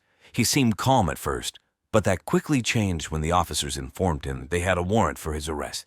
The color drained from his face, and he stumbled back, muttering, "This can't be happening." The officers moved swiftly, handcuffing him and reading him his rights as Millie and her son Royal looked on in shock from the hallway. The arrest was a significant moment for the detectives who had worked tirelessly on the case. Thornton was taken to the station, where he was formally charged with first-degree murder. During the interrogation, he initially tried to maintain his innocence, but the weight of the evidence against him was overwhelming. When confronted with the digital recording, his composure cracked. Thornton's face twisted with emotion as he listened to his own voice yearning for Johnny Ray, and he eventually broke down. He admitted that his sexual feelings for Johnny Ray had become uncontrollable. Thornton had been desirous of Johnny Ray's youth and charm, qualities he both desired and resented. When Johnny Ray's relationship with Millie showed signs of strain, Thornton saw an opportunity. He sent anonymous letters to Millie, hoping to sabotage their marriage and manipulate Johnny Ray into a more dependent sexual relationship. But when Johnny Ray refused Thornton's pleas for sex, the doctor's anger boiled over, leading to the violent confrontation in the garage. The news of Thornton's arrest spread quickly through Bowling Green. The Miller family, devastated by the loss of Johnny Ray, were both relieved and horrified by the revelation. Millie, who had loved and trusted her father, was shattered by the truth. As Thornton was taken away, she knew her life would never be the same. The once respected doctor had been unmasked as a murderer, and the town of Bowling Green would never forget the tragedy that unfolded in their midst. The trial of Dr. Alan Thornton began on November 5, 2018 in Warren County Circuit Court. The case had captured the attention of the entire community, with many in Bowling Green shocked by the revelations about the well-known doctor. The courtroom was packed as both the prosecution and defense presented their cases. The prosecution was led by Assistant District Attorney Laura Shepard, a seasoned prosecutor known for her tough, no-nonsense approach. Shepard, 44, laid out a compelling case against Dr. Thornton, emphasizing the premeditated nature of the crime. She argued that Thornton's jealousy and obsession with Johnny Ray Miller had driven him to commit murder. Shepard highlighted the anonymous letters sent to Millie and the digital recording as key pieces of evidence, showing that Thornton had meticulously planned to break up his daughter's marriage. She described Thornton as a man consumed by his twisted desires, ultimately leading him to kill the young father in a fit of rage. On the other side, the defense was handled by attorney Mark Preston, 50, a well-respected figure in Bowling Green's legal community, known for his calm demeanor. Preston argued that Thornton had acted in a moment of temporary insanity, claiming that the doctor's actions were the result of an emotional breakdown rather than a calculated plan. He suggested that Thornton's mental state had deteriorated, causing him to lose control. Preston tried to cast doubt on the prosecution's case by questioning the reliability of the digital recording and suggesting that Thornton's actions might have been influenced by stress rather than deliberate intent. Throughout the trial, Johnny Ray's family, including his wife Millie and their young son Royal, sat in the courtroom. They were visibly emotional as they listened to the details of Johnny Ray's murder. Millie, in particular, struggled to hold back tears as she heard about the extent of her father's betrayal. After several days of testimony, the jury deliberated for just under 4 hours before returning with a verdict. Dr. Alan Thornton was found guilty of first-degree murder. The verdict was met with relief and sadness by Johnny Ray's family and friends. The judge sentenced Thornton to life in prison without the possibility of parole, ensuring that he would pay for the brutal crime. The trial had a profound effect on the Bowling Green community. It was a harsh reminder of how hidden obsessions and betrayals can lead to devastating consequences. For Johnny Ray's family, the verdict provided some measure of justice, but the loss of their loved one would remain a deep wound. In the aftermath of Dr. Alan Thornton's trial, life in Bowling Green slowly began to return to normal, though the impact of the case was deeply felt by everyone involved. Dr. Thornton, now serving a life sentence without parole at the Kentucky State Penitentiary, faced a life of isolation and regret.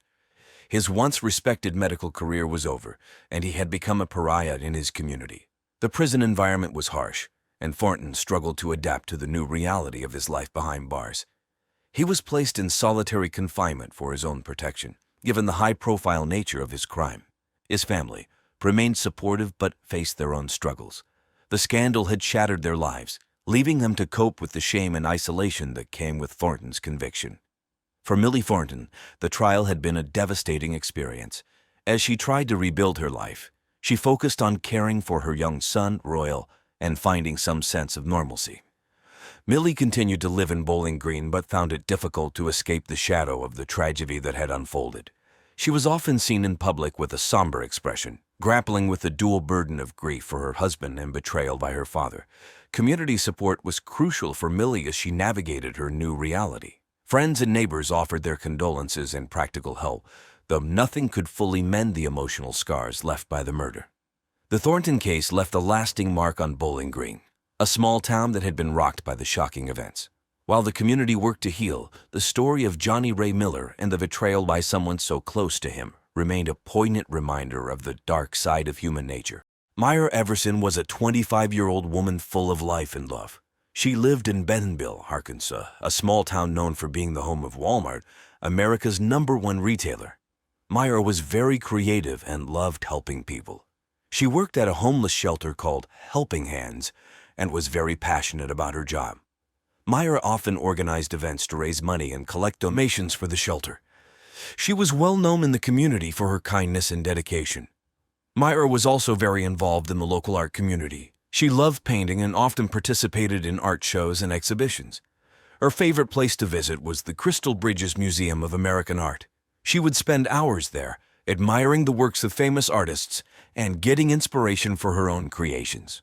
Myra grew up in Bentonville and went to Bentonville High School, where she was an excellent student. She was especially good at English and art. Her parents were Reverend Azazel Everson and Clara Everson. Clara passed away when Myra was only 10 years old, leaving her to be raised by her strict and controlling father. Despite her father's harsh ways, Myra remained optimistic and cheerful. She had a younger sister, Lyra, who she was very close to. Lyra often described Myra as her best friend and biggest supporter. Myra had a close-knit group of friends, including Lily Harrington, who also worked at the homeless shelter. Myra had big dreams for the future. She wanted to open her own art studio where people could come and create art together. She often talked about her plans with excitement, sharing her vision of a space filled with colorful paintings and happy people. In the days before her death, Myra was busy preparing for an art exhibition that was scheduled for the end of October 1992. She was very excited about it and spent a lot of time working on her paintings. Myra's vibrant personality and warm heart made her a beloved member of the Bentonville community. She had a way of making everyone around her feel special and loved. Her sudden and tragic death left a huge void in the lives of those who knew and loved her. On the morning of October 14, 1992, Bentonville, Arkansas, was experiencing a chilly and overcast day. At around 8 o'clock a.m., Myra's friend and coworker, Lily Harrington, went to Myra's house. They had planned to carpool to work at the Helping Hands homeless shelter, just like they did every day. When Lily arrived, she noticed that the front door was slightly open. Thinking Myra might have stepped out for a moment, she called out her name but received no response. Lily hesitated for a moment, feeling a growing sense of unease. She pushed the door open and stepped inside. The living room was eerily quiet, and there was a chill in the air. As she walked further into the house, she saw Myra lying on the living room floor. Lily froze in horror, unable to believe what she was seeing. Myra's face was pale, and her left hand was terribly mangled, with 3 fingers missing. Lily's heart raced as she rushed to check for signs of life, but it was clear that Myra was gone. Overwhelmed by shock and fear, Lily stumbled back and grabbed the kitchen phone to dial 911. Her voice was shaky and full of panic as she described the scene to the dispatcher. She could hardly believe that her friend was dead. The news of Myra's death spread quickly through Bentonville. By the time the police arrived, a small crowd had begun to gather outside her house. The brutal nature of Myra's murder left them with many questions. Why would someone do this to such a beloved member of the community? As the investigation began, the people of Bentonville were left in shock and fear, wondering who could have committed such a terrible crime. The police arrived quickly at Mayor Everson's house on the morning of October 14, 1992. The weather was chilly and overcast, matching the grim mood. Detective Samuel E. Mera, a seasoned investigator known for his thoroughness, led the team. Detective Karen Genora, his sharp and observant partner, was by his side. When the detectives entered the living room, they were met with a disturbing scene. The room was in disarray, with furniture knocked over and items scattered. A blood-stained belt lay on the floor, clearly the murder weapon used to strangle Myra. The sight was shocking even to the experienced detectives. Myra's body showed signs of a violent struggle, and her left hand was horribly mutilated, with 3 fingers ripped off. Detective Emera and Genora carefully examined the crime scene. They documented everything, taking numerous photographs and making detailed notes. They collected the belt and other potential evidence, such as fingerprints and fibers. The detectives also noticed a broken lamp and several books scattered around, suggesting Myra fought hard against her attacker. Forensics teams arrived shortly after to assist with the investigation. They used various tools and methods to gather evidence. They dusted for fingerprints, collected hair and fiber samples, and searched for any other clues that might help identify the murderer. The brutality of the crime indicated a deep personal motive, and the detectives knew they had to work quickly to solve the case. Neighbors and bystanders watched in silence as the police worked. Bentonville was a close-knit community, and the news of Myra's murder had already begun to spread. People were shocked and scared, unable to comprehend why someone would kill such a beloved young woman. Detective Emera interviewed Lily Harrington, who had found Myra's body. Lily was still in shock, but managed to provide a detailed account of her discovery. She described how she found the front door ajar and the horrible sight of Myra's lifeless body on the living room floor. Her testimony gave the detectives a clearer picture of the timeline. The investigation team also spoke to neighbors, asking if anyone had seen or heard anything unusual that morning. Some reported hearing raised voices late at night, while others mentioned seeing a strange car parked nearby. The detectives took note of every detail, knowing that even the smallest clue could be crucial. As the day went on, the police continued their investigation, determined to find justice for Myra. The crime scene was methodically combed for evidence, and the detectives began to piece together the tragic events leading to her death. The investigation into Myra Everson's murder quickly turned to her father, Reverend Azazel Everson. Azazel was a well-known figure in Bentonville, Arkansas, respected for his role as a preacher. At 56 years old, he was charming and sociable, often seen as a pillar of the community. However, beneath his outward charm, Azazel had a dark and controlling side that few knew about. Detective Samuel E. Mera and Detective Karen Genora brought Azazel in for questioning on October 15, 1992. They met him at the police station, a stark contrast to the comforting atmosphere of his church. Azazel maintained a calm demeanor, but there was a noticeable tension in his eyes. During the interrogation, the detectives asked Azazel about his relationship with Myra. He spoke fondly of her, but avoided details about their conflicts. However, the detectives knew from Myra's friends that she often clashed with her father. Azazel disapproved of Myra's independence and her love for books, which he saw as a rebellion against his strict beliefs, a common situation in a region where only 31% of women can read. Azazel's alibi was weak. He claimed to have been at home alone on the night of Myra's murder, reading the book of Revelations and preparing his sermon. When asked if anyone could verify his whereabouts, Azazel became defensive, insisting his word should be enough. The detectives pressed further, asking about any recent arguments with Myra. Azazel admitted to a heated disagreement a few days before her death, but downplayed its significance. He said it was a typical father-daughter dispute. However, the detectives knew that Myra had confided in friends about her father's controlling nature and his anger over her reading habits. Despite his outward calm, Azazel showed signs of nervousness. He fidgeted with his hands and avoided direct eye contact. But detectives noted these behaviors, sensing there was more beneath the surface. Azazel's motive seemed clear. He wanted to control Myra's life and eliminate anything he saw as a threat to his authority. To gather more evidence, the police obtained a search warrant for Azazel's house. Inside, they found a hidden room in the basement. The room contained disturbing items, including restraints and various books on punishment and control. This discovery painted a darker picture of Azazel's true nature and his obsession with dominance. As the investigation continued, Azazel remained a prime suspect. His secretive and controlling behavior, combined with his weak alibi and the hidden room, made him a focal point for the detectives. They knew they had to keep digging to uncover the full truth behind Myra's tragic death. As the investigation into Myra Everson's murder continued, the detectives turned their attention to Janice Lovius. Janice was a 59-year-old oil driller from Oklahoma known for her determination and resourcefulness. She had a reputation for uncovering difficult truths and was known for her tenacity in the male-dominated field of oil drilling. On October 17, 1992, Detectives Samuel E. Mera and Karen Genora traveled to Oklahoma to interview Janice. They met her at her modest home, which was filled with mementos from her work and travels. Janice greeted them with a firm handshake, her eyes sharp and inquisitive. During the interview, Janice spoke openly about her relationship with Myra. She admitted that they had become close friends and had even formed a sexual relationship. Janice revealed that Myra had hired her to kill Reverend Azazel Everson after he beat her for reading a novel by the novelist Joyce Lehman. Janice explained that she had grown protective of Myra and wanted to help her escape her father's control. When asked about her whereabouts on the night of Myra's murder, Janice provided a solid alibi. She was working on an oil rig out in West Texas and had several coworkers who could confirm her presence. Despite her strong alibi, the detectives were intrigued by her connection to Myra and her deep-seated hatred for Azazel. Janice described Azazel as a cruel and manipulative man who used his position as a preacher to control and abuse his daughter. She spoke passionately about how she wanted to free Myra from his grasp. Although she admitted to planning to kill Azazel, she insisted she had nothing to do with Myra's murder. Throughout the interview, Janice remained calm and composed.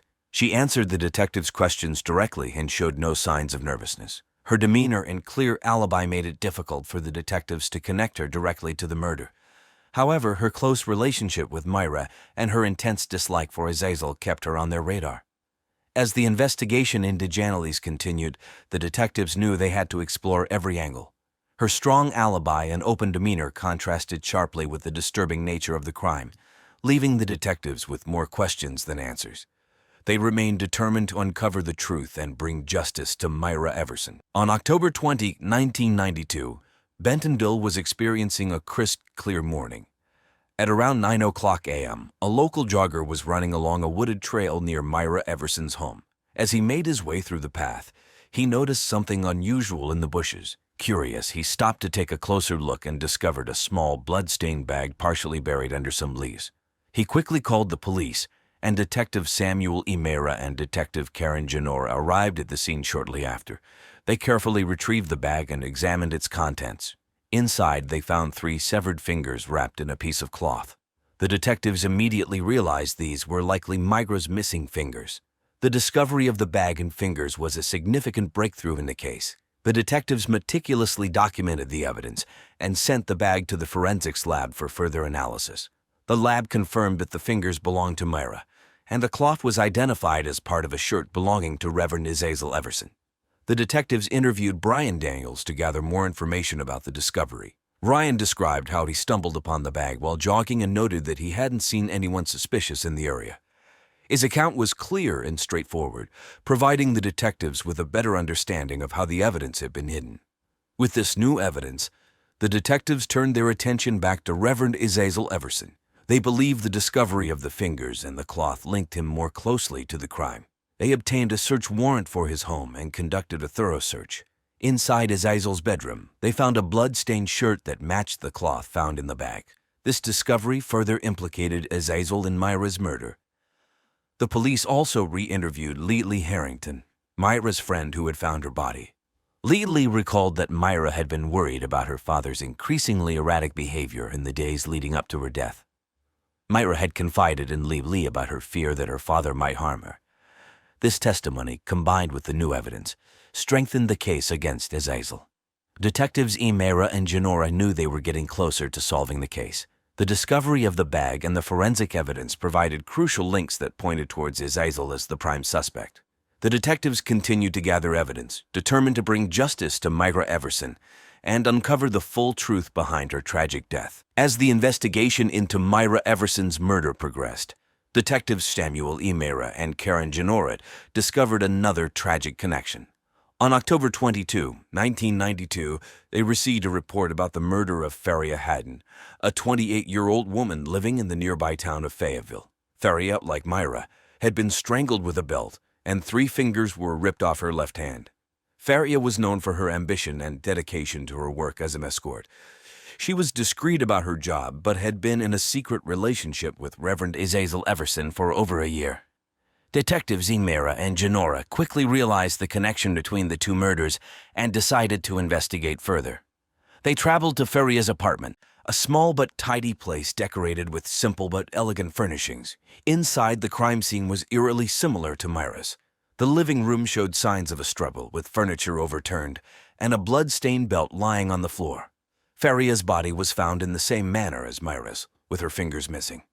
Detectives interviewed Faria's neighbors and acquaintances.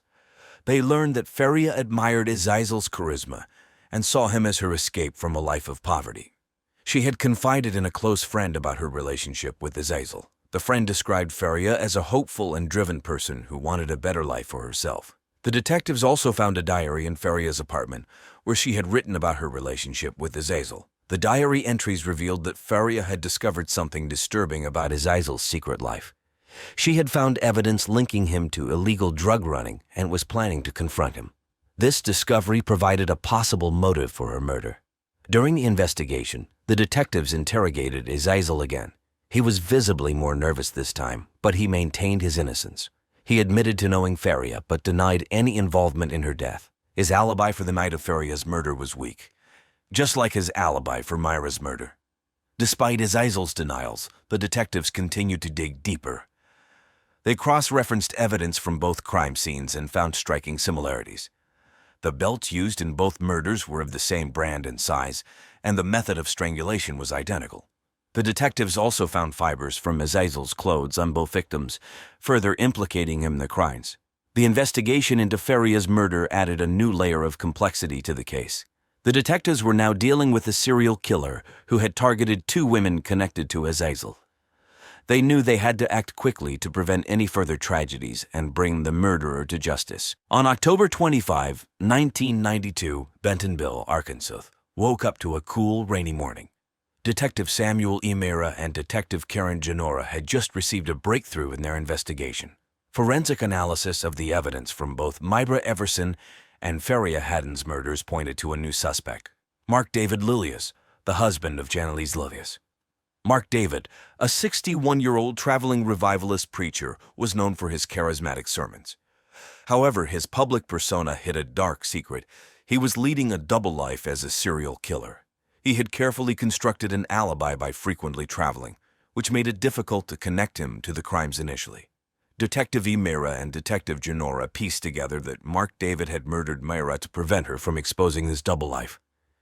Myra had discovered incriminating evidence against Mark David through his wife, Janelise, with whom she had a sexual relationship. Faria had also found evidence of Mark David's involvement in Myra's affair and planned to confront him. To silence her, he killed her in the same brutal manner. The detectives coordinated with local police in Tulsa to track down Mark David. On the evening of October 25, they located him at a revival meeting he was hosting. The weather was stormy, with heavy rain pounding on the roof of the small church where he happened to be preaching. The police moved in quietly, not wanting to alarm the attendees. Mark David was taken into custody without resistance. He seemed surprised by the arrest but remained calm. At the police station, he was interrogated by detectives E. Mira and Genora. Initially, he denied any involvement, but the overwhelming evidence against him quickly broke down his facade. He confessed to the murders, explaining that he killed Myra and Faria to protect his secret life as a serial killer. He believed that if his double life were exposed, it would ruin his reputation and his wife's trust. His calm demeanor during the confession was chilling, revealing the cold and calculating nature of his crimes. The arrest of Mark David Lilius brought a mix of relief and sorrow to Bentonville. Myra's family, devastated by the loss, expressed a sense of closure knowing the murderer was caught. Faria's friends and family also found some peace in the justice served. The detectives felt the sense of accomplishment, but were also saddened by the brutal nature of the crimes. They had worked tirelessly to bring justice to Myra and Faria, and now their efforts had paid off. Bentonville could begin to heal, knowing that the person responsible for these heinous acts was behind bars. In June of 1994, the trial of Mark David Lilius, the murderer of Myra Everson and Faria Haddon, began in Bentonville, Arkansas. The prosecution was led by District Attorney Sarah Jane Kersey, a seasoned lawyer known for her dedication to justice. The defense attorney was Robert Luley, a skilled lawyer with a reputation for defending high-profile cases. The courtroom was packed with spectators, eager to see justice served for the victims. Myra's family, including her sister Lyra Everson, sat in the front row, their faces filled with a mix of grief and determination. Faria's friends and supporters were also present, showing solidarity with her memory. During the trial, the prosecution presented a compelling case against Mark David Lilius. They called witnesses, including Detective Samuel E. Mira and forensic experts, to testify about the evidence linking Mark David to the murders. They also played recordings of Mark David's confession, highlighting his chilling admission of guilt. District Attorney Kersey argued that Mark David's motive for the murders was to protect his double life as a serial killer. She painted him as a cold and calculating individual who was willing to kill to preserve his reputation and keep his secrets hidden. Her impassioned closing argument resonated with the jury and the spectators alike. Defense attorney Robert Luley attempted to create doubt in the minds of the jurors. He questioned the reliability of the evidence and argued that Mark David's confession may have been coerced. He also portrayed Mark David as a devoted man of faith and pillar of the community, trying to humanize him in the eyes of the jury. After several weeks of testimony and deliberation, the jury reached a verdict. Mark David Lilius was found guilty on all counts of murder. The courtroom erupted in applause as the verdict was read aloud. Myra's family embraced each other, tears of relief stringing down their faces. Faria's friends hugged each other tightly, finding solace in the knowledge that justice had been served for their friend. Mark David was sentenced to life in prison without the possibility of parole. The sentence brought closure to the families of Myra and Faria, knowing that Mark David would spend the rest of his life behind bars. The trial and sentencing of Mark David Lilius marked the end of a long and painful chapter for Bentonville. The community could finally begin to heal, knowing that the person responsible for the murders had been held accountable for his actions. After the trial and sentencing of Mark David Lilius, life in Bentonville began to return to a semblance of normalcy. Myra Everson and Faria Haddon were remembered fondly by their loved ones, who found solace in their memories. For Myra's family, the verdict brought a sense of closure, but the pain of her loss lingered. Her sister, Lydia Everson, continued to honor her memory by volunteering at the homeless shelter where Myra had worked. Lydia found comfort in helping others, knowing it was what Myra would have wanted. Faria's friends organized the memorial event in her honor, inviting members of the community to share their memories of her. They created a scholarship fund in her name to support young women pursuing higher education, a cause that Faria had been passionate about. Detectives Samuel Imera and Karen Genora were hailed as heroes for their tireless efforts in solving the case. They received awards for their dedication to justice and continued to serve the community with distinction. As for Janelise Lilius, she struggled to come to terms with the truth about her husband's crimes. She distanced herself from the media attention surrounding the trial and focused on rebuilding her life. Despite the betrayal she felt, she found solace in the support of friends and family. The people of Bentonville rallied together in the aftermath of the trial, united in their determination to move forward. They held fundraisers and community events to support the families of the victims and to raise awareness about domestic violence and the importance of seeking help. Bentonville, once haunted by tragedy, emerged stronger than ever, a testament to the power of unity and justice. Mike Muir was a 42-year-old man who lived in Riverside, California, a city known for its hot summers and beautiful orange groves. Mike was well known in his community. He was charismatic and outgoing, making friends easily wherever he went. Mike worked as a project manager at a local construction company and was respected by his colleagues for his dedication and hard work. He lived with his wife, Jackie, and their 10-year-old son, Bender. Mike was a loving father who always made time for his family.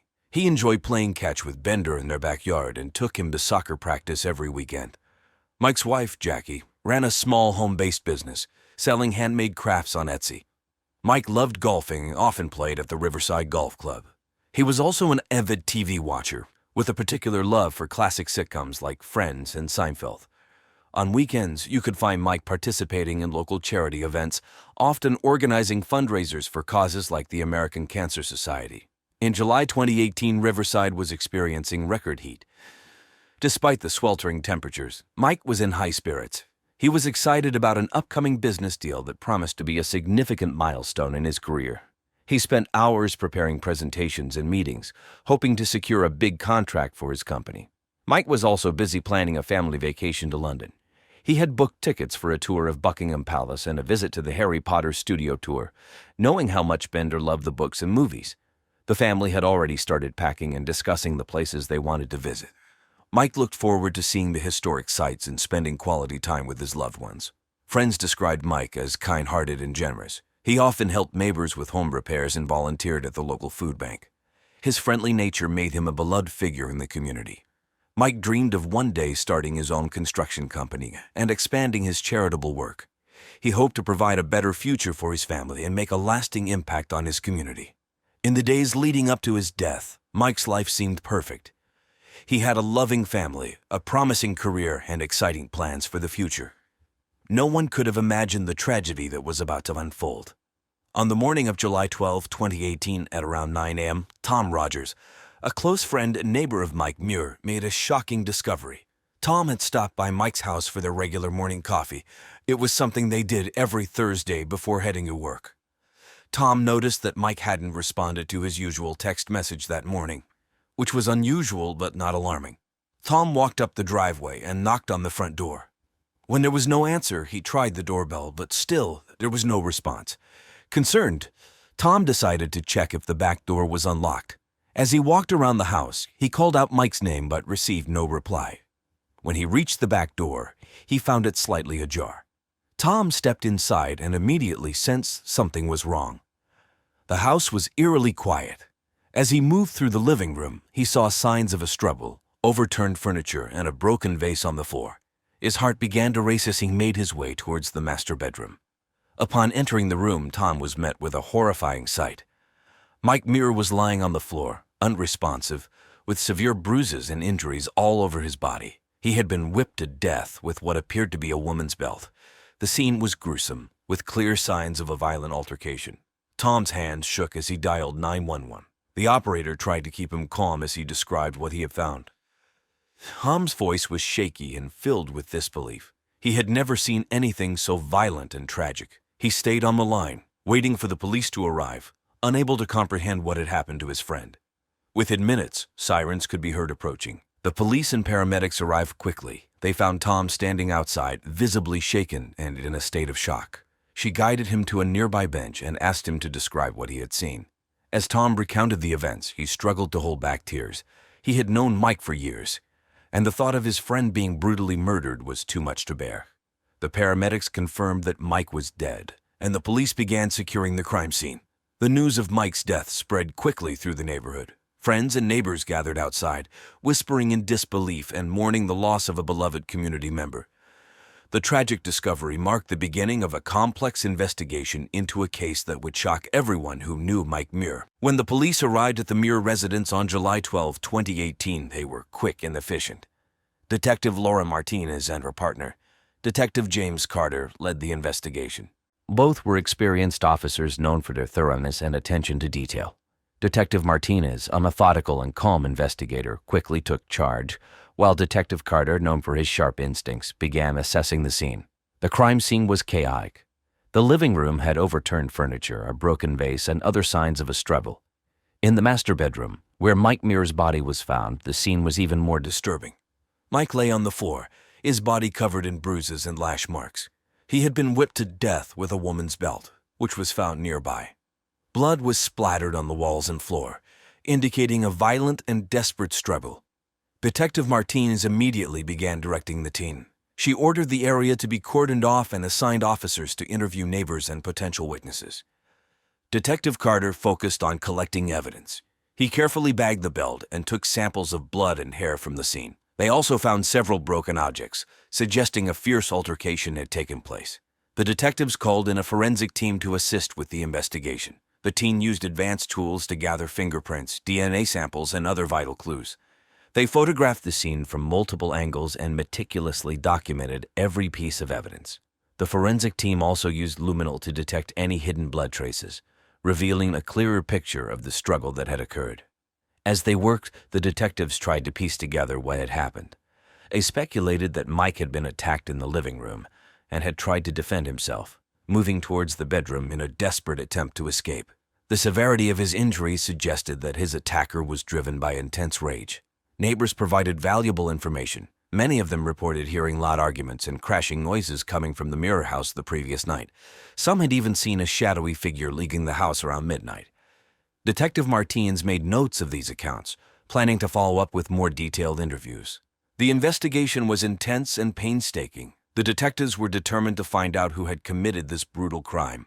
They worked late into the night, reviewing the evidence and developing their theories. Every detail mattered, and they knew that solving this case required a careful and methodical approach. By the end of the day, Detective Martinez and Detective Carter had gathered significant evidence, but many questions remained. Who could have harbored such rage against Mike Muir? And why? These questions would drive their investigation as they sought to bring justice for Mike and his grieving family. Jackie Muir, Mike's 41-year-old wife, was the first person the police investigated. Jackie was well known in the community as a devoted wife and mother. She ran a small home-based business, selling handmade crafts on Etsy. People saw her as creative and dedicated. However, there were troubling signs beneath the surface. Friends and family had noticed that Jackie had become increasingly suspicious and paranoid about Mike's activities. She often believed Mike was cheating on her. This paranoia led to frequent and heated arguments. Neighbors reported hearing shouting matches late at night. Jackie's jealousy was intense. She would become hysterical as she even thought Mike had talked to another woman, throwing dishes and other objects in a fit of rage. Once she even tried to whip Mike with her belt during a particularly fierce argument. The police brought Jackie in for questioning on the afternoon of July 12, 2018. Detective Laura Martins and Detective James Carter conducted the interrogation. Jackie appeared distraught and nervous. Her eyes were red from crying, and she fidgeted constantly. She denied any involvement in Mike's death, but her emotional state made the detectives suspicious. During the interrogation, Jackie's story was inconsistent. She claimed she had gone to bed early the previous night and didn't hear anything unusual. However, neighbors had reported hearing loud arguments coming from the Muir house. When confronted with this information, Jackie became defensive and agitated. She raised her voice and accused the detectives of trying to frame her. The detectives pressed further, asking Jackie about her relationship with Mike. Jackie admitted they had been having problems. She confessed to feeling increasingly jealous and angry, but insisted she loved Mike and would never harm him.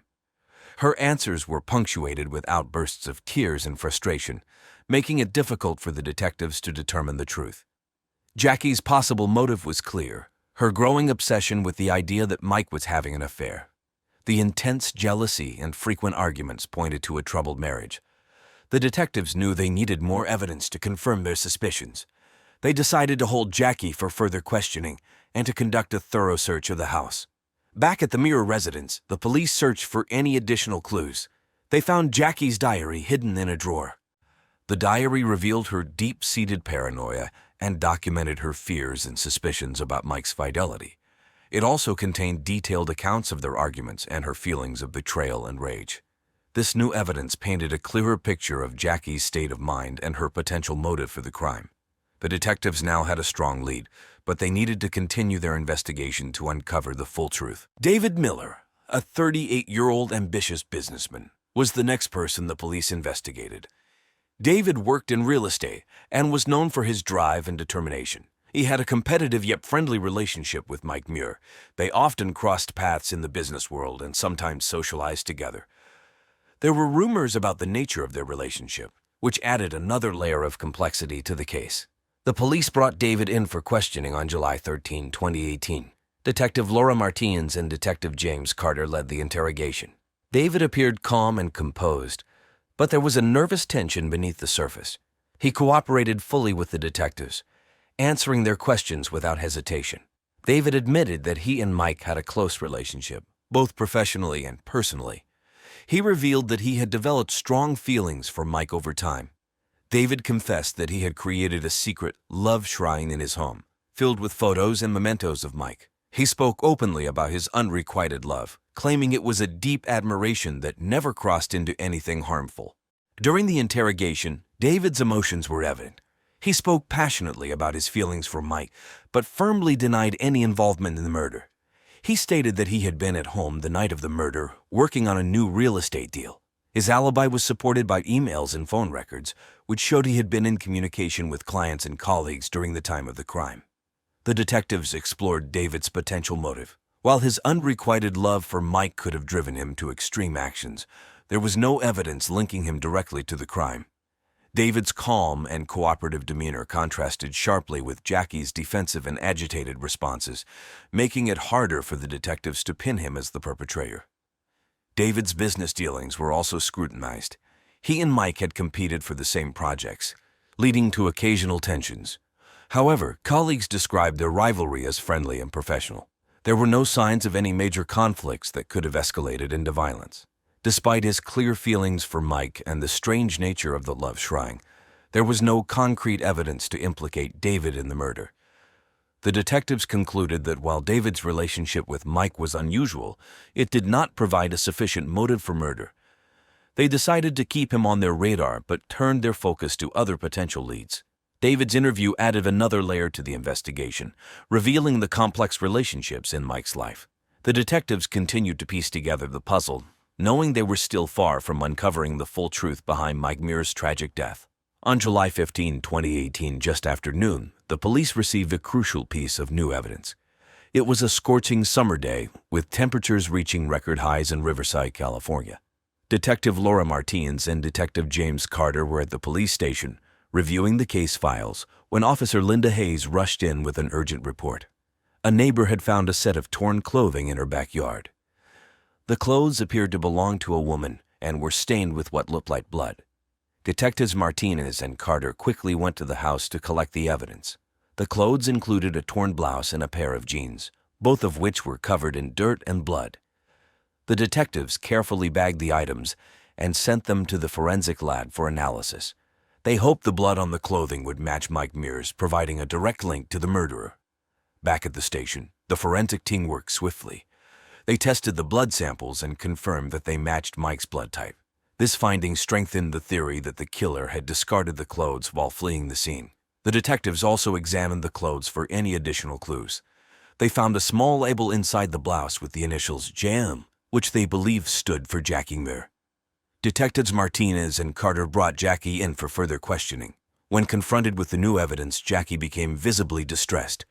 She denied that the clothes were hers and insisted she had no idea how they ended up in the neighbor's yard. Her nervous behavior and contradictory statements only heightened the detectives' suspicions. With this new evidence, the detectives felt they were getting closer to solving the case. But torn, blood-stained clothing provided a tangible link to Jackie, reinforcing their belief that she was involved in Mike's murder. They continued to gather information and build their case, determined to uncover the truth and bring justice to Mike Muir. Sarah Jane Brines, a 34-year-old teacher, was the third suspect the police investigated. Sarah Jane was energetic and friendly, well-liked by her colleagues and students at Riverside Elementary School. She had known the Muir family because she taught their son, Bender. Despite her cheerful demeanor, Sarah Jane had a secret that complicated the case. Detectives Laura Martinez and James Carter brought Sarah Jane in for questioning on July 16, 2018. She appeared calm but nervous, twirling a strand of her hair as she sat down. When asked about her relationship with the Muirs, Sarah Jane revealed that she had been having an affair with Jackie Muir for over a year. Although the affair had ended a few months before Mike's murder, Sarah Jane admitted she still had lingering feelings for Jackie. Sarah Jane's possible motive stemmed from jealousy and unrequited love. She confessed that she felt hurt when Jackie ended their affair and suspected that Jackie might have been trying to rekindle her marriage with Mike.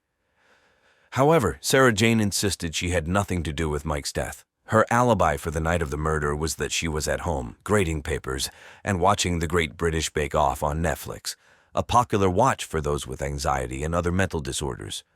She provided the detectives with her laptop, which showed activity during the time of the murder supporting her alibi. The detectives found Sarah Jane's behavior during the interrogation to be mostly cooperative. She answered questions calmly but seemed genuinely sad when talking about her past relationship with Jackie.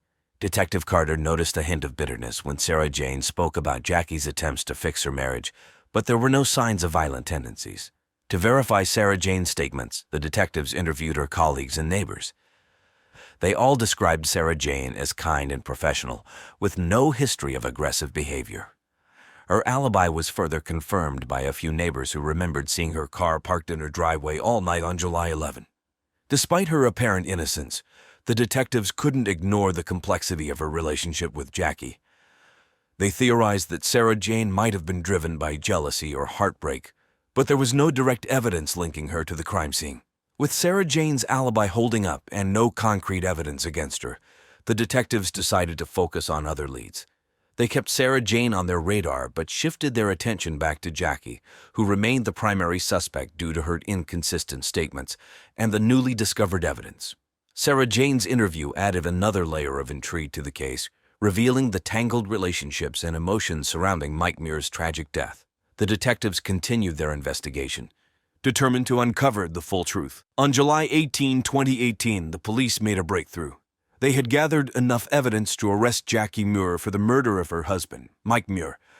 The combination of the bloody belt, the torn clothes with Jackie's initials, and her inconsistent statements pointed to her as the murderer.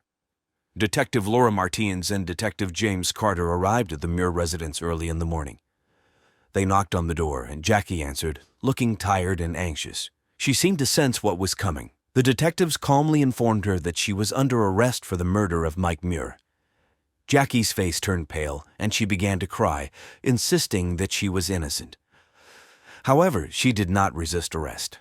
As the detectives placed Jackie in handcuffs, neighbors gathered outside, watching in shock. Jackie's reaction to her arrest was one of disbelief and despair. She repeatedly asked, "Why the bleep would I kill him?" But the evidence against her was overwhelming. The police escorted Jackie to the station, where she was booked and held in custody. At the police station, during further questioning, the detectives confronted Jackie with the hypocrisy of her situation. They pointed out that she was obsessed with the idea that Mike was having an affair, while she had been having an affair herself with Sarah Jane Bryans. Jackie's reaction was explosive. She became violent, throwing things from her purse at the officers, and even taking off her belt and trying to whip them with. The situation escalated to the point where Jackie had to be physically restrained and was charged for attacking a police officer. After that, the detectives reviewed the case with their team. They had pieced together the events leading up to Mike's murder. Jackie's growing obsession with the idea that Mike was cheating on her had driven her into a fit of rage. On the night of July 11, 2018, an argument had escalated into violence. Jackie had grabbed her belt and whipped Mike repeatedly. The struggle had moved from the living room to the bedroom, where Mike ultimately succumbed to his injuries. Jackie's motive was rooted in her intense jealousy and paranoia. She couldn't bear the thought of losing Mike to another woman, even though there was no evidence that he was unfaithful. Her irrational fears and uncontrolled anger had led her to commit a heinous act. When the detectives informed Mike's family of Jackie's arrest, they were devastated but also relieved that the truth was coming to light. Mike's parents expressed their sorrow over losing their son and their shock at learning that Jackie was responsible. They struggled to reconcile the image of Jackie as a loving wife and mother with the violent actions that had ended Mike's life. The community was equally stunned. Friends and neighbors who had known Jackie for years were in disbelief. They had seen her as a devoted wife, not capable of such violence. The arrest sent ripples through Riverside, with local news stations covering the story extensively. The police had successfully identified and arrested the murderer, but the case was far from over. Jackie would now face trial, where the evidence against her would be laid out in full. The detectives knew they had done their job, but the tragedy of Mike Muir's death continued to weigh heavily on everyone involved. Jackie Muir's trial began on September 10, 2018. The courtroom was packed with family, friends, and curious members of the Riverside community. The prosecution, led by District Attorney Samuel Brooks, aimed to prove that Jackie's jealousy and rage led her to murder her husband, Mike Muir. District Attorney Brooks, a 45-year-old with a reputation for being tough and meticulous, presented the evidence against Jackie. He highlighted the bloody belt found at the crime scene, the torn clothes with Jackie's initials, and the violent confrontation Jackie had with the police. Brooks argued that Jackie's obsession with the idea of Mike having an affair, combined with her own secret relationship with Sarah Jane Bryans, drove her to a deadly fit of rage. He detailed how the physical evidence and witness statements painted a clear picture of Jackie's guilt. Jackie's defense attorney, Maria Lopez, was a 38-year-old known for her compassionate yet fierce defense strategies. Lopez argued that the evidence was circumstantial and that Jackie's actions were not premeditated but a result of a momentary lapse in judgment. She tried to cast doubt on the prosecution's narrative by pointing out inconsistencies in the witness testimonies and suggesting alternative explanations for the physical evidence. Lopez emphasized Jackie's history as a loving mother and wife, arguing that the violent outburst was completely out of character. Throughout the trial, Mike Muir's family watched with heavy hearts. Richard and Susan Muir, along with other family members, found it difficult to sit through the details of Mike's death. Their emotional reactions were palpable, with tears often seen in their eyes as they listened to the testimony. The jury deliberated for 3 days. On September 20, 2018, they returned with a verdict: guilty of second-degree murder. The courtroom was silent as the verdict was read. Jackie showed little emotion, staring blankly ahead as she absorbed the news. Judge William Harris sentenced Jackie to 25 years to life in prison. He acknowledged the tragic circumstances but emphasized the need for justice and the severity of the crime. Jackie's sentencing brought some closure to Mike's family, though the pain of losing him remained. The community reacted with mixed feelings.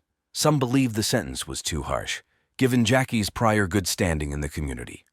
Others felt it was just, considering the brutality of the crime. Friends and neighbors of the Muir family expressed their continued support for Mike's family, attending the sentencing and offering their condolences. After Jackie Muir's trial, the lives of everyone involved changed significantly. Jackie was sent to the California Institution for Women to serve her sentence. She struggled to adjust to prison life, often reflecting on her actions and the impact they had on her family. Despite her circumstances, Jackie enrolled in counseling and educational programs, hoping to understand her behavior and seek some form of redemption.